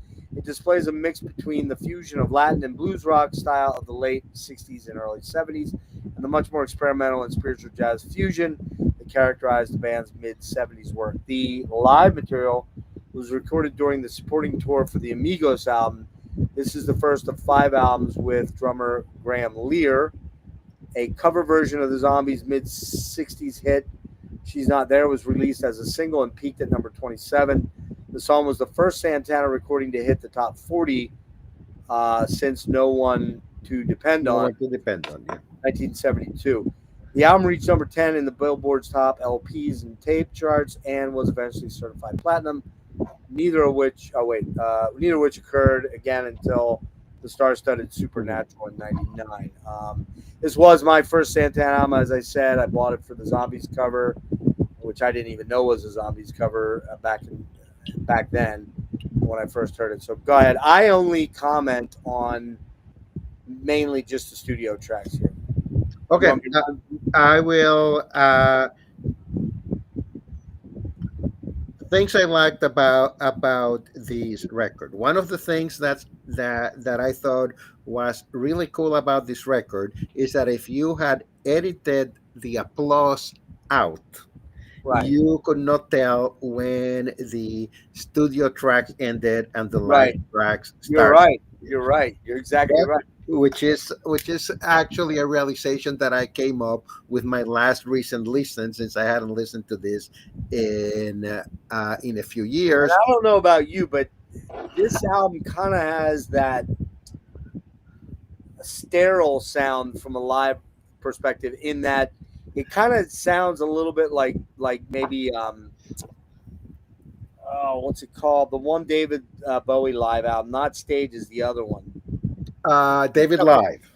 No, it sounds like Stages, not live. Stages. Yeah. And also maybe like Rush, Exit Stage Left, where the audience doesn't almost sound real to me. It almost sounds like they kind of pumped in some tracks. You know what I mean? Mm-hmm. Is that do you hear that, or is that just me? I kind of heard that on a couple of tracks where I think the applause kind of looked somewhat overdubby. Dubious, a little dubious. Yeah. Exactly. I'm not sure if the live tracks were recorded on the Amigos tour, because the personnel on the live tracks is different. Oh, And it includes tracks from festival like the Carnival, Let the Children Play, yeah, that's Jungle right. Medley, which is live. So You're I, right. if the info is from Wikipedia, I think Wikipedia is Yeah, they're wrong. probably wrong. They're probably Is wrong. probably wrong on that one. I would argue, if Yeah, you're anything, right. Greg Walker's on these. yeah. And since Yeah, Pablo Teles is on the live yeah, tracks, that's right. I would argue that this was from the festival tour, not from the I Amigos think it's tour. exactly right. That has to be it. Yep, I agree. But that's where I got that from. I got that from fucking. Yeah, I got it from Wikipedia. Yeah. So there you go. And it doesn't make sense that they would hold on to live tracks for so long No. to then issued them here. The live tracks here, in a lot of ways, point to a a a dichotomy that you will see happen with Santana going forward, where they play one or two tracks of the new record to push the new record, and then Go back. and then in the live All gigs the classics. play the standard classic greatest repertoire, hits. Yeah, the which greatest is hits. what he has done ever since the late course. 70s.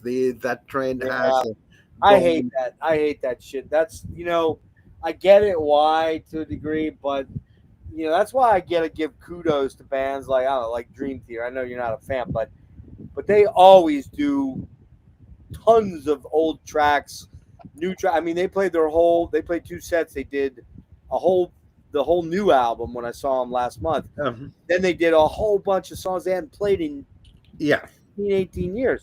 They challenged themselves as great musicians to go, we're not just gonna lay on the classic set, the greatest package. The problem here is that there is a huge part of the Santana audience that hasn't moved past the First three albums. I have a friend here who used to be in a Santana tribute band locally in Detroit, who wouldn't play anything past the first three records. Yeah, well, because that's what the people at the Lions Club want to hear. Yeah, the Lions Club. Yeah. All right, so let's run through these tracks real quick. We'll bounce off each other. Dawn Go Within is a really pretty sort of intro, smooth, jazzy sort of thing. A little soulful, really quite a good track.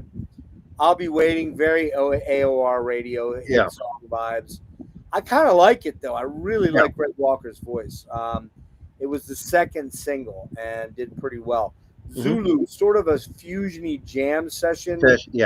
Killer bass playing on it by Pablo Teles. Really good song. Bahia. Lush and orchestral synth jam with some great solos. Lots of Fender Rhodes on it and piano. Has an urgency and it's a very fusion-based song. And then She's Not There. Again, dude, this is one of Carlos's best solos ever. Dude, just the tone, first of all, on the guitar. The way he, it's just so killer. And he plays a ton of stabbing solos throughout this song. And I'm not going to lie when I say this. This might be one of my favorite covers of all time. Right. Like this, they take an already kind of cool track that was kind of a 60s organ trio or organ group kind of thing. Yeah. They take it and rock it the fuck out and almost make it sound like a menacing metal type song. It's dark and really just juicy, man. And the guitar playing on it is so goddamn good. I love the original track, but this shit's all over it all day long. Yeah, it's a great cover. Yeah, it really is. Like one of the premier top 5 covers of all time in my opinion. Flor de Luna, which is Flower of the Moon, I think, or Moonflower. Moonflower. Moonflower. There we go. A gorgeous track. I love it. I love that song. Jazzy, drifting, sublime. Totally love it. Then El Morocco, kind of Europa in the next iteration of Europa. Very mystical, heavy rocker, pretty heavy. Lots of killer guitar and crazy synth wankery. Reminds me a lot of, you brought his name up, I think I brought his name up. Reminds me of an Al Di Meola type fusion rocker off of like Elegant Gypsy or Casino. I think. Yeah, well, Just right out of that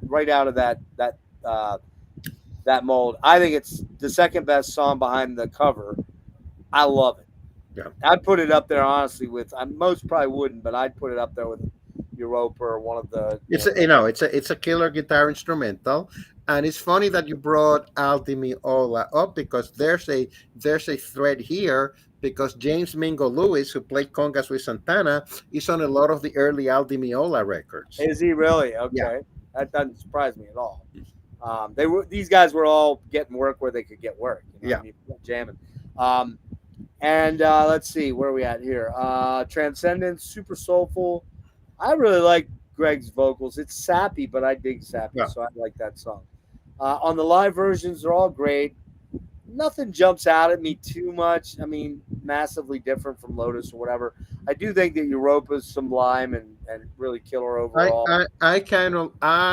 One of the things that's unusual and I kind of like is the medley of Savor and Toussaint Louverture, which are usually not played joined together. Yeah, that works. That works. And that worked It's a really good well. combo, yeah. Yeah. It's really smoking, man. That really Yeah. good. And the live tracks are really smoking. The Soul Sacrifice is killer. The Dance Sister Dance is also killer. The live tracks are all killer. I think you gotta point to the fact that all the players in this band were really top notch. Oh yeah. Oh no. He has never had anything that's not top notch. Yeah. Yep. I give this an 8 out of 10. Okay, I kind of agree with that. Just because I'm not the biggest, although I own a bunch of them, Live and Dangerous and Strangers in the Night, and I don't know, You're not a big live album guy. Bursting Out, but I'm not a big live album guy as far as do I really want to go listen to that. Yeah. I want to go to shows. I want to be there in the audience, but do I really want to listen to that? I tend to more veer into the studio stuff. Yeah. That's just how it is. Which is weird because, again, you're 10 years older than me, but I grew up in the 70s, which was the era of the live albums. So Frampton Comes Alive, all those biggies. It's kind of weird that I just never was like, I got to have the live stuff, Yeah. I think it came from one of the first live albums I got was Frampton Comes Alive, which I did learn later was not all live. There was a lot of overdubbing going on. So, and then, I found out with Judas Priest Unleashed in the East, like half the album was re-recorded. So it's kind of weird. But all right, we're going to jump into this one here. Inner Secrets. We're almost there, Louis. We'll get it here in about 20 minutes or so.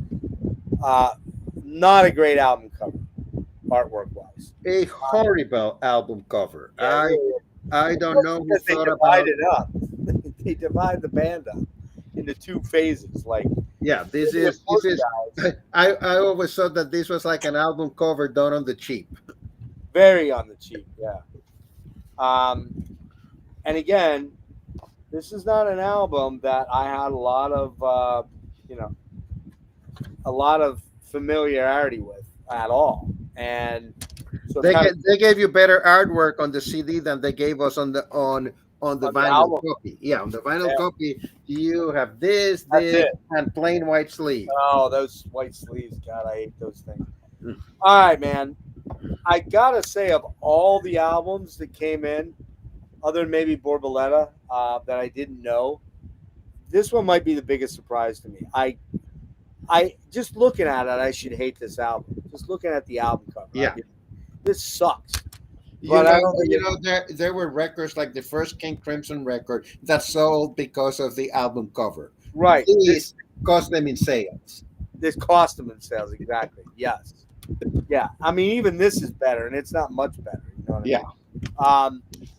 So this comes out October of 78. It was recorded between July and August of 78 at Western Recorders in Hollywood. Notice it went to Southern California instead of staying up in the Bay Area. Columbia, and this has Brian Potter and Dennis Lambert are the producers. Yeah. The Globe and Mail wrote that the former fusion jazz experiments, as well as the earlier Latin and acid rock influences, have pretty much all been evened out on this album in an attempt to emphasize Carlos Santana, the rocker. Several of the album's tracks are covers. A lot of covers on here. The Dealer portion of Dealer Spanish Rose is a cover. It's a traffic song. Yeah, Jim Capaldi. On their album, 67 album, Mr. Fantasy. One Chain Don't Make No Prison is a cover of a Four Top song. One Chain Don't Make No Prison, appearing on their 74 album, Meeting of the Minds, as a single. Well, all right. And One Chain Don't Make No Prison is a song that appears in different versions depending on the release. There's a 6-minute version and the 7-minute version. Yeah, there's a 4-minute version too, isn't there? Yeah, that might have been a 4-minute single version. 4, yeah. That was on the original version. The CD version then has the longer version. Yeah. Well, all right is a cover of Buddy Holly, appearing as a B-side of, which was also covered by Blind Faith. It was then Blind Faith, right? Yeah, which is where I think Carlos heard it. I believe. Yeah. And that was on the 69 Blind Faith album. And then Stormy is a cover of a Classics 4 68 top 10 hit and was included on their 68 album, Mamas and Papas, Soul Train, and 70 album, Stormy. And this was written by, I didn't write the guy's name down, but this was written by a guy that went on to form the Atlanta Rhythm section. I think his name was too.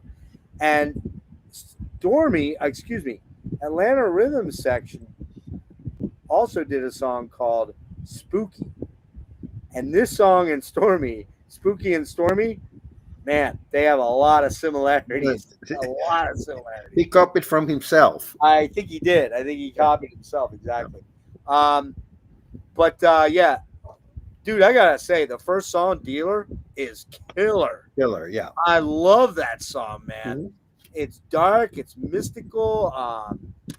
While it's it's pop oriented, it's real dark and cool. And Greg Walker has a real weird vibe that, like, he sounds a little like a mixture of Steve Perry and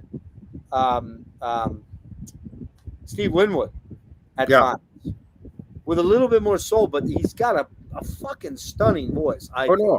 It was an amazing singer. His singing was one of the high points of the records of this era. It really is. It might be the high point, actually, for me. I totally love this track, man. It's just that the way he sings Dealer is so freaking cool. And then Spanish Rose, I believe, Spanish Rose, that's a cover as well, right? Kind of, or no? Maybe not. Let's see. Let me see what's on here. Hold on.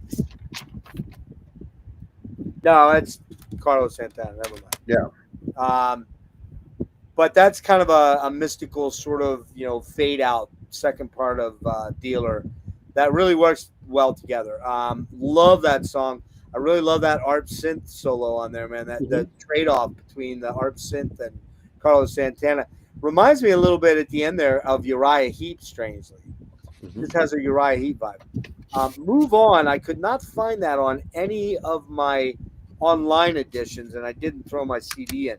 So I don't really remember. I don't really know what that song sounds like. It's the only one I don't know. All right, now you're going to hate me, man. You're going to hate my fucking guts on this, Louis. Okay. One Chain cover. I absolutely fucking love it. I love it. That's one of the highlights of the album for me. It is so good, man. It's fucking disco, but it's awesome disco. It's so good. Greg Walker's great on it. And probably that's what got Dennis Lambert and Brian Potter as the producers for this, because they wrote that song for the Four Tops. Oh, really? I didn't know that. There you go. That probably is what it was. Yeah. I did not know that. And Lambert and Potter wrote a lot of the original stuff on this album. Oh, they were involved in a lot of the writing then, huh? Yeah, if you look at the songwriting credits. I see that.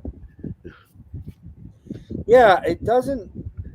I mean, 1, 2, 3, 4. Well, about half the songs. Yeah. There's a lot of covers on here, man. Yeah, J.R. Cobb is the guy that wrote Stormy. Yeah, J.R. Cobb. if you look at the album, it's half in a lot of ways. It's half covers and half songs written by the producers. He pretty much is. Yeah. So it's really, I should hate this just on that alone. But we'll get there in a sec. Stormy, I'm familiar with the original track and the cover is okay. Some solid guitar. It's a cool song, but seems like they were missing a lot of inspiration to write originals on this album, obviously, which tells me they were trying to get a hit. So they were using outside writers to kind of. And Carlos Santana has never, in a lot of ways, outside of the guitar instrumentals and all that, and I might get blasted for this, has never been that a composer. Yeah, you're not wrong about that. You're actually really not wrong about that at all. He's relied on everyone in the band to bring. A lot of the things in the first album. I mean, some of the earlier stuff was Greg Rowley. Were band compositions and Greg Rowley, and just about every album only feature. If you look at the you're right. credits, it doesn't feature that much Carlos Santana songwriting. You're right. You're exactly right about that. Yep. Where are we at here? Well, all right. Again, is that? Oh, I was gonna say the song Stormy. It does jump into cheesy adult contemporary quite a bit, but I do really love Walker's vocals on this song, and that's really what I love about the album. Is his vocals. Well, all right's the Bloody Holly Blind Faith cover. Solid rocker. Walker has a decided Steve Winwood vibe. It's got a great chorus on it, man, and it's got the weird thin. This one has an almost Thin Lizzy sound when it starts. It's got almost like a Celtic sound at the beginning. And it's got a little bit of a reggae swing as you get further into the song towards the end. But it's a pretty damn catchy song. Open Invitation. This is the one. I love Open. That's my favorite track of the record. And it's the heaviest song on the album. But you know what it is?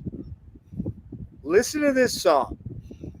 When we get done, listen to this song and pull up Godzilla by Blue Oyster Cult. Okay. It's basically Godzilla. I'm telling you. Okay. The chords are almost the same. The cadence. And in this case, where I think BOC ripped off to Incident in Escobar at the beginning, I think Carlos or whoever wrote this song ripped off BOC on this one. But it's a great tune. Payback. It might have been Payback. Might have been. You're probably right. Yeah. Life is a Lady and Holiday. First part gives me a Europa vibe. Gorgeous. The latter half is kind of smooth jazz. Ear candy floss, but I don't hate it. I don't know. I don't hate that kind of stuff.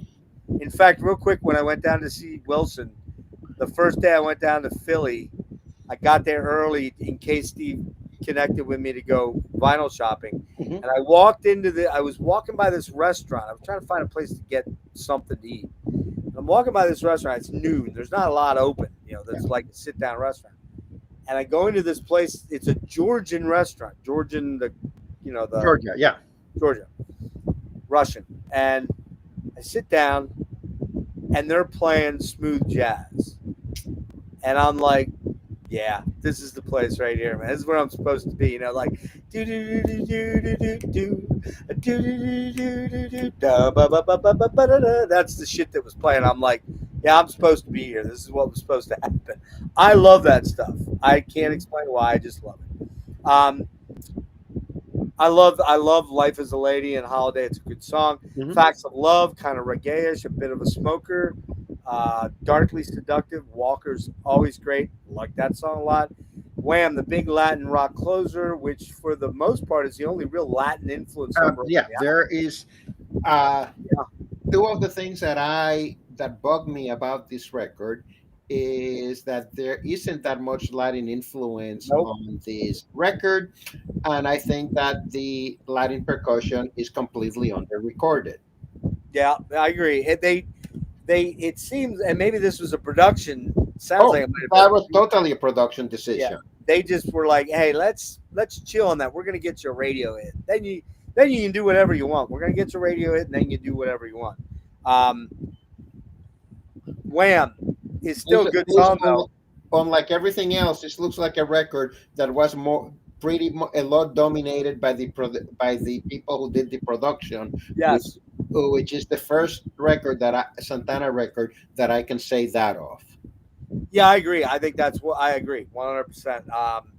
I do think Wham closes the album really good though. It's Yeah. a great closer because it's kind of it's pretty heavy too. It's got a heavy vibe to it, man. Yeah, again, the album cover is lame. The plethora of covers, late 70s production, and seemingly Carlos Santana. Wait a minute, hold on.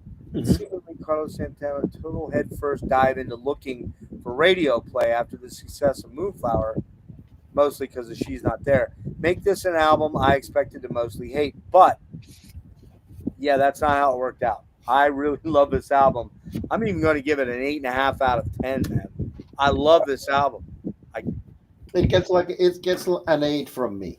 All right, well there. Okay, so I'm liking hearing this because I was thinking, man, Louis is going to crush me on something. He's going to be like this, fucking, But I think you saw what I saw or heard what I hear. Yeah.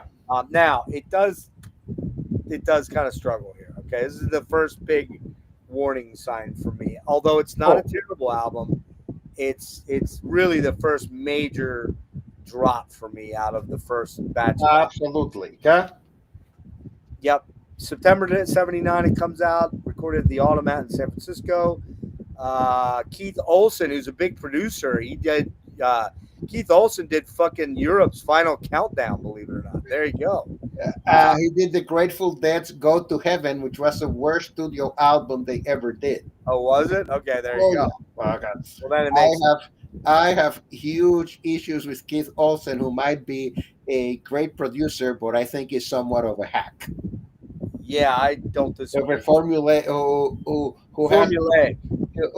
wants to impose his formula on the record. Yep. And I think he probably does that on this album quite a bit. We get a new singer. Greg Walker's out. We get Alex Ligertwood coming in. That's problem number 2 for me. Yeah, I don't hate Alex, but he's definitely, of all the lead singers, he's the worst. Yeah. You know what? It's not even that he's bad. It's just that he's kind of there. Yeah. You know what I mean? He's just there, right? He's got a little bit of that high, shrill voice that to me doesn't fit a lot of the material. Yeah. Well, are you talking about the older material or the stuff on this? The older material, particularly. Okay. Oh, yeah, for sure. We'll just run through this together and wrap this. Marathon's the 11th studio album by Santana. This marked the beginning of the group's commercial slide. In spite of having the top 40 hit, You Know That I Love You, Alex Ligertwood, who would sing with the group through the 80s, joined the group for this album. I'm not even going to get too much into who else is in here because it doesn't really matter. But Marathon's a hard 80s sounding intro rocker. Pretty good playing on this one. The Latin sound is kind of back percussively, but just as it starts getting good, it ends. Kind of one of the tracks on there that I was like, oh, well, that could have gone on a lot longer. Yeah. It's been pretty cool, but it doesn't. So, Lightning in the Sky, yeah, it's pretty run-of-the-mill 70s pop rock stuff. It's not bad, but it's not amazing. Aquamarine is by far the best song. The highlight of the record, yeah. It's probably the best track. Very pensive, mysterious, really quite a good fusion. Which they were nice enough on the vinyl cover to put Aquamarine in a different color. Did they really? Yeah. Well, then they must have known. Yeah. Yeah, I love that song. Really good. Like that one holds up with all of the best Santana songs. Yeah. You Know That I Love You. Hold on a second here. Sorry, man. We had a couple people that popped in that I didn't see. Sorry about that, guys. Yeah, it's a great cover. Yep. Aquamarine. Yep, my favorite track on the album for sure. Best track. You Know That I Love You. Aquamarine. Sorry. This almost sounds like Survivor. It literally sounds like a Survivor song. Yeah. That's not a good thing. No. That's not a good thing. I don't care that I can listen to an Eye of the Tiger song here and now. Here and there I can listen to a Survivor song. But do I want Santana to sound like Survivor? No. Not at all. Um, yeah, it's just not Santana, and that's the problem with this album. A lot of these songs just don't really sound like a Santana album. No, no. Um, yeah, This, if anything, was probably more dominated by the producer than the previous record. big time. And I think that they were looking for a hot single here. Yeah. And this was the one. I believe this was the single that it was the only single from the album that cracked the top 40. There's a good solo on it. I like this. The guitar solo on it's really good. All I Ever Wanted sounds so much like they wanted Ligertwood to somehow be like the next Steve Perry. Really, it does sound like that. He doesn't have that range, but it's got it's lame overall. Of course, okay, but it's very saccharine sweet. You know what I mean? Stand Up has got some cool, funky 80s sounding jams to it. I dig this one. It's sort of slinky and soulful, and it's probably the best vocal Ligertwood does on the album. But compared to Greg Walker, Greg Rowley, Leon, nah, he's just The two Leons, actually. Yeah, he's the fourth best guy, and he's pretty far behind. No, running. You have to count Leon Thomas also, which makes him the fifth best guy. Oh, fifth best guy. You're right. Yeah. Running actually is pretty cool. That was by the bassist David Margin. Margin, yeah. He's good, man. He's real good.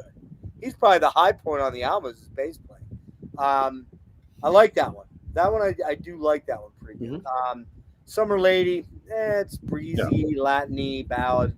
Can't say I hate it, but can't say I'm blown away by it either.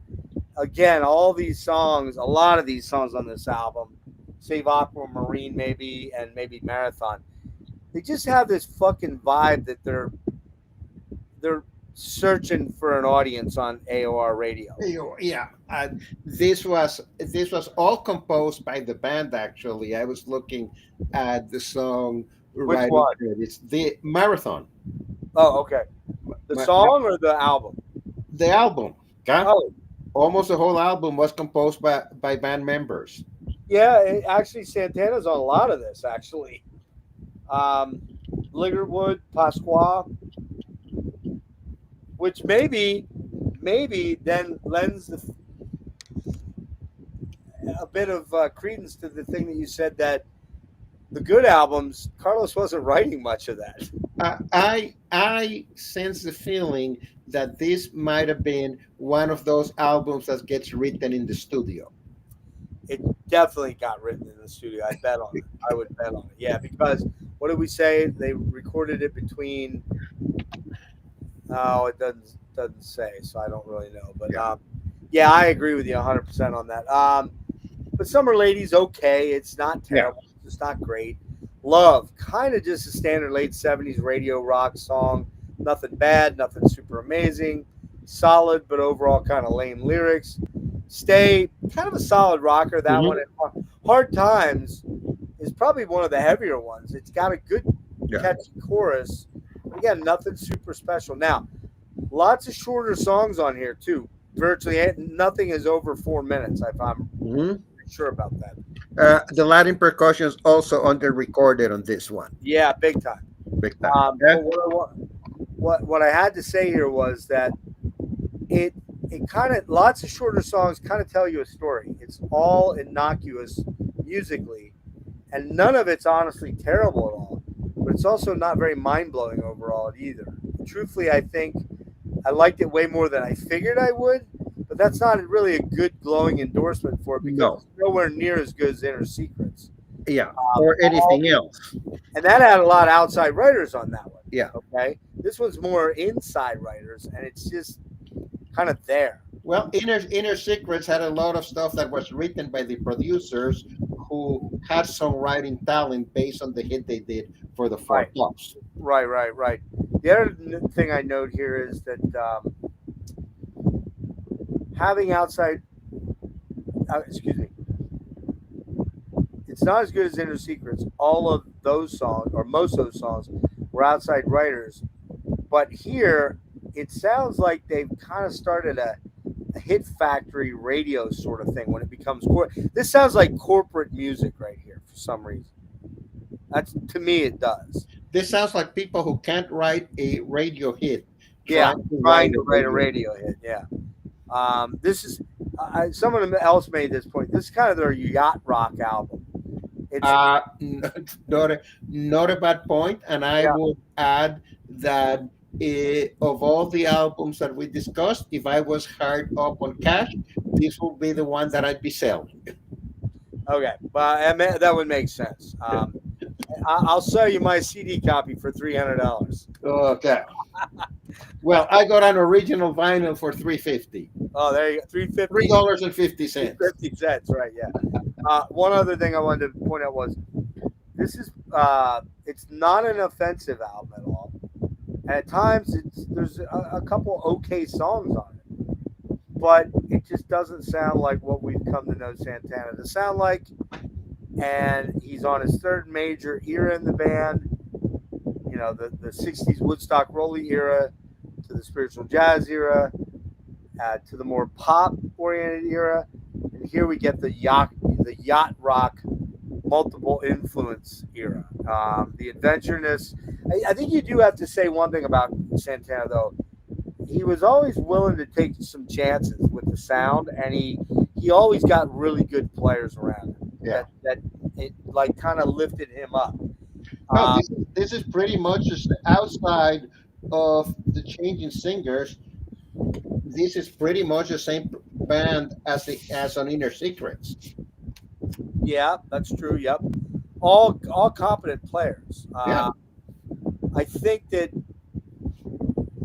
it's the thing is that he does Z-Bop and there's a Shango and there's a couple other albums. And they kind of drifts for a while. Then there's bigger gaps, and then he does this collaboration album where it's all kind of singers that get him really big hits. He gets the big hit. What's the Rob Thomas song? Smooth. Just Smooth. What's it called? Smooth. Smooth. Yeah. Yeah. That's it. Smooth. Yeah. And that album, which I'm not gonna lie, I do own it. I do have the other live album from this year too, and I do have like some of the Liggerwood albums. I think I have Spirits, Dancing, and Milagro. I haven't listened to those albums in 25 years. Yep. I gotta think that if I pull them out and listen to them, I'd be like, they're okay, but they're not great. Yeah. Back on the shelves, they go for another 25 years. You know what I mean? And so, but I think this is a really fun exercise to make me listen to some albums that I needed to be more familiar with, and I found a few big surprises. And if you hadn't heard the earlier records, some of the stuff that like Milagro might have ranked higher. They probably would have. Yes. So, all right. So let's rank them real quick. We'll just Let me. We're not going to put Moonflower in there or Lotus. They're kind of on their own sort of things. So we're just doing the actual 10 studio albums. We'll start with number 10. I'll go first. Marathon for me. Yeah. Okay. You're next at 9. Inner Secrets. Inner Secrets. Okay. I'm Festival. Okay. Number 8 for me is Amigos. Number 8 for me is Festival. Festival. Okay. Number 7 for you. Number 7 for me, Amigos. All right. I went with Inner Secrets at 7. Number 6 for me. This might be a surprise to you. I went with the debut album at number 6. You're gonna crack up. I went with the debut album at number 6. No way. Yeah. That I would not have bet money on right there. Yeah. That's pretty cool. All right. Well, this is gonna be interesting to see what the top 5 are. All right. Okay. Number 5 for you is Borboleta. okay. I go with Welcome there. My number 4, Borboleta. Your number 4. Abraxas. Okay. Wow. Mhm. Holy mackerel. Okay. Let's see. Where am I at? Number 4. Oh, number 3 for me, Caravanserai.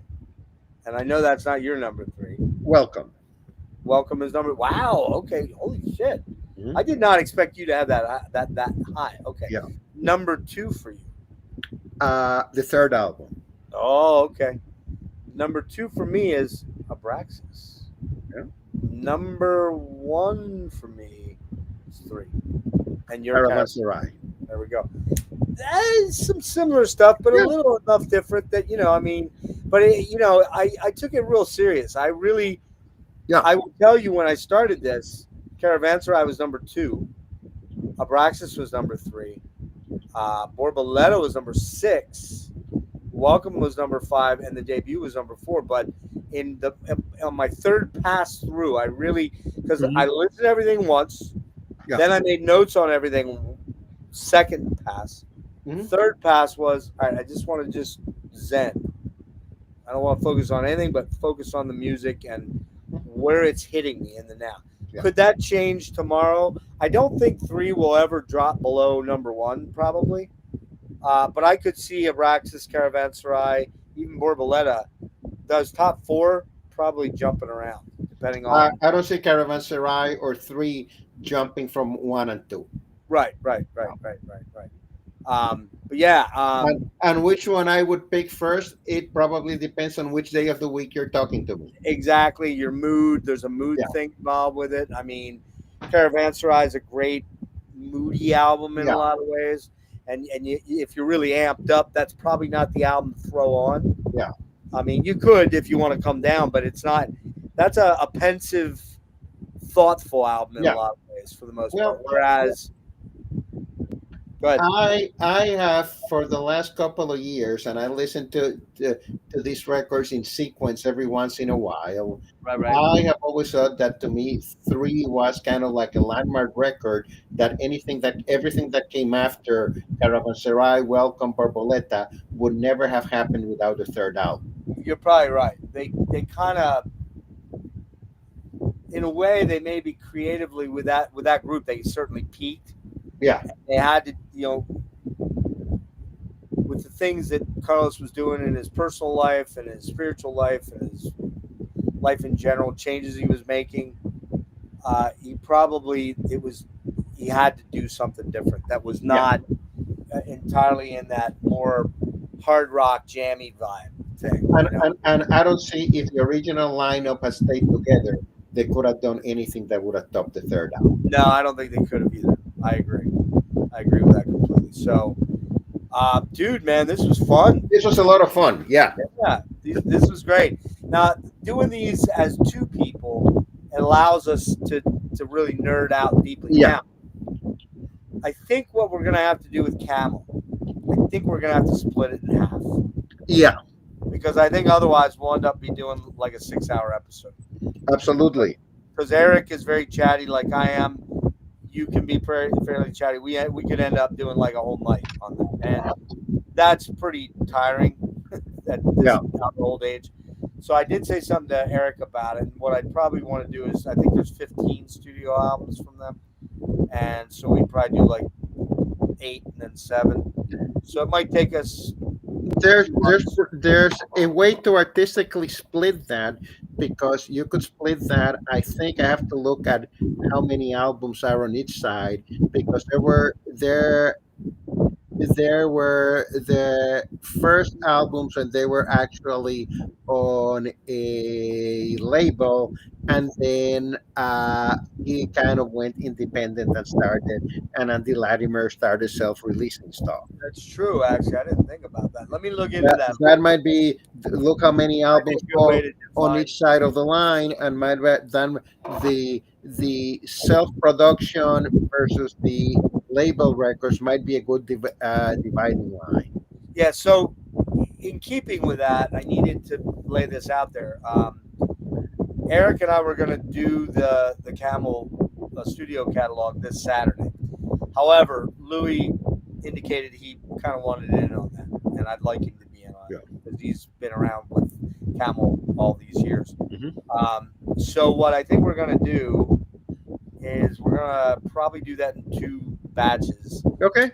We need to figure out. Eric did tell me that 22nd will not work for him because he's got a band thing going that night. So what I thought about doing is, since you're retired and I'm retired, and he's on the West Coast, he's in Vancouver, or not Vancouver, British Columbia.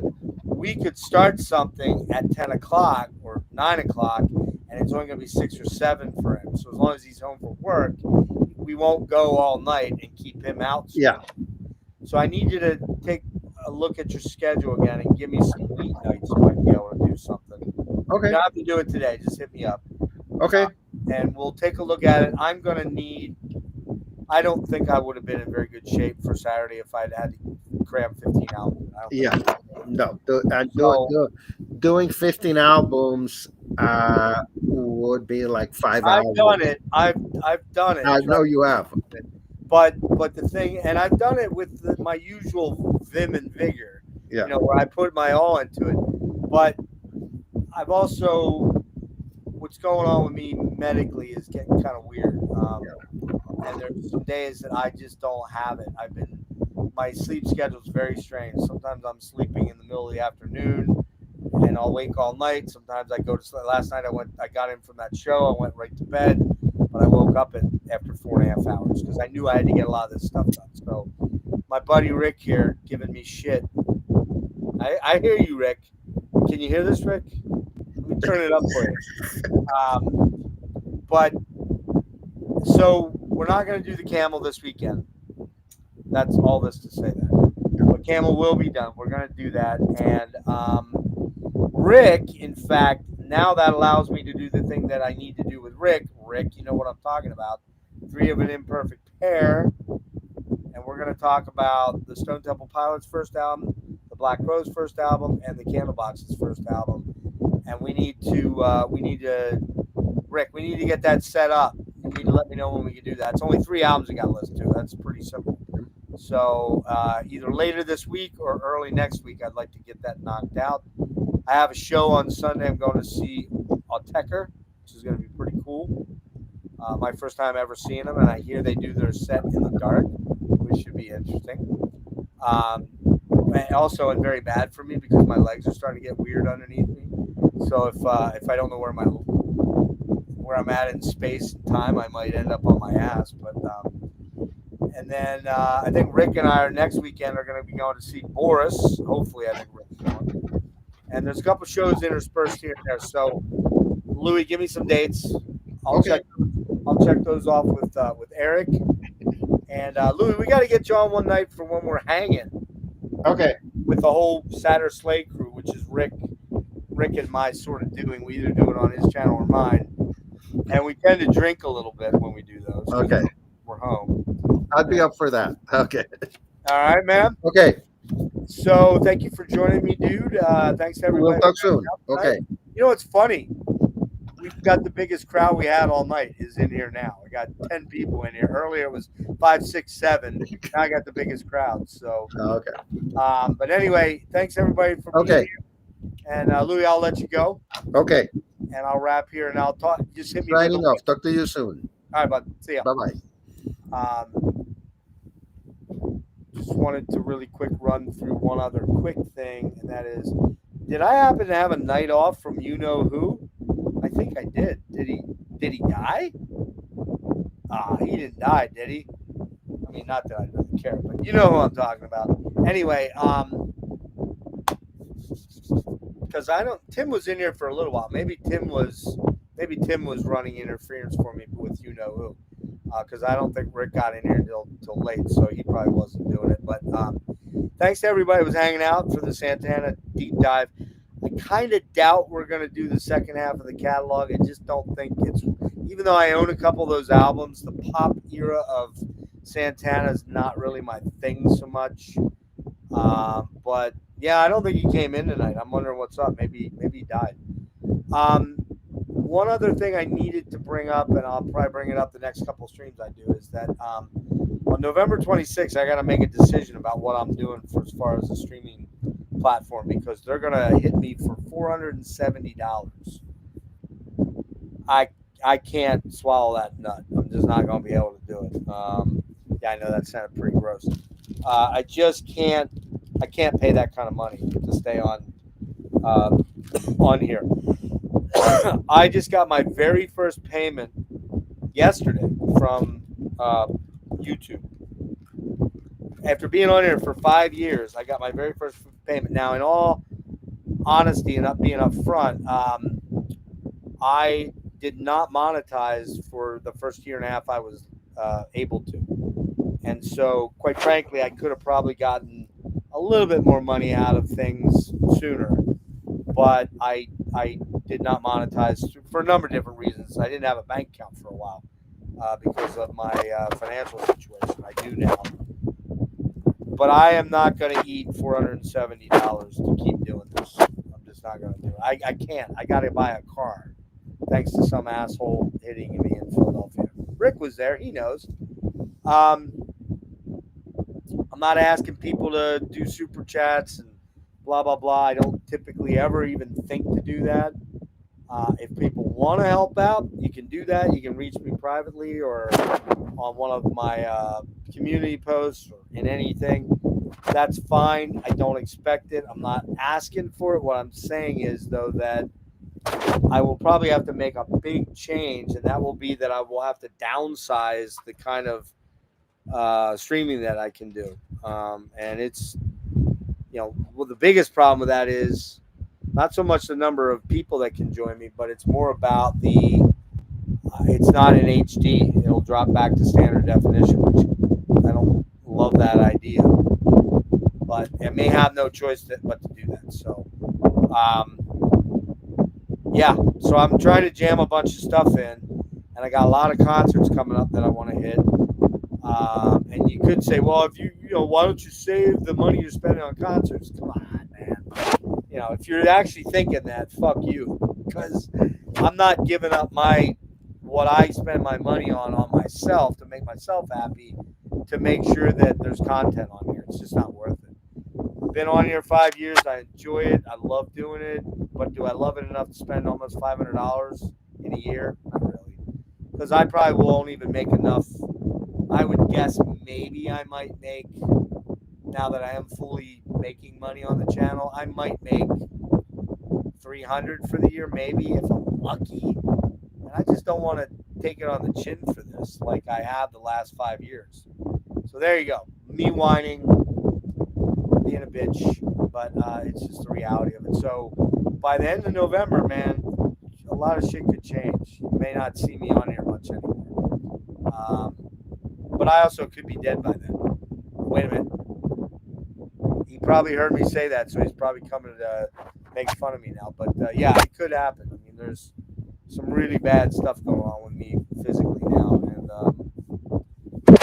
especially the last 2 or 3 weeks, it's been very rough. So, okay, thank you guys. Rick, thanks for popping in. I'll hit you up on privately on Instagram quick. We'll sort out the 3 of an imperfect pair thing, so we can knock that out maybe next week or late this week or early next week. And other than that, man, all good. Oh, Rick has a thing coming up on the 1st, not this weekend, but the next weekend. He's got a Halloween thing, so stay tuned for some info about that. It's going to be a drop-in sort of thing, I believe. So we'll see how that goes. But yeah, thanks everybody for being here. Hope you enjoyed that Santana deep dive. I really enjoyed that a lot. Really have enjoyed jamming the Santana catalog this week. Even the albums I thought I was going to hate, I really kind of liked. That really shocked me a lot. I mean, that was the biggest shocker of the whole thing, was liking some of those late 70s albums that I thought sucked. I'm glad when I'm wrong like that. And I'm also glad when I get $3 cheap CDs. So, all right, guys, peace out.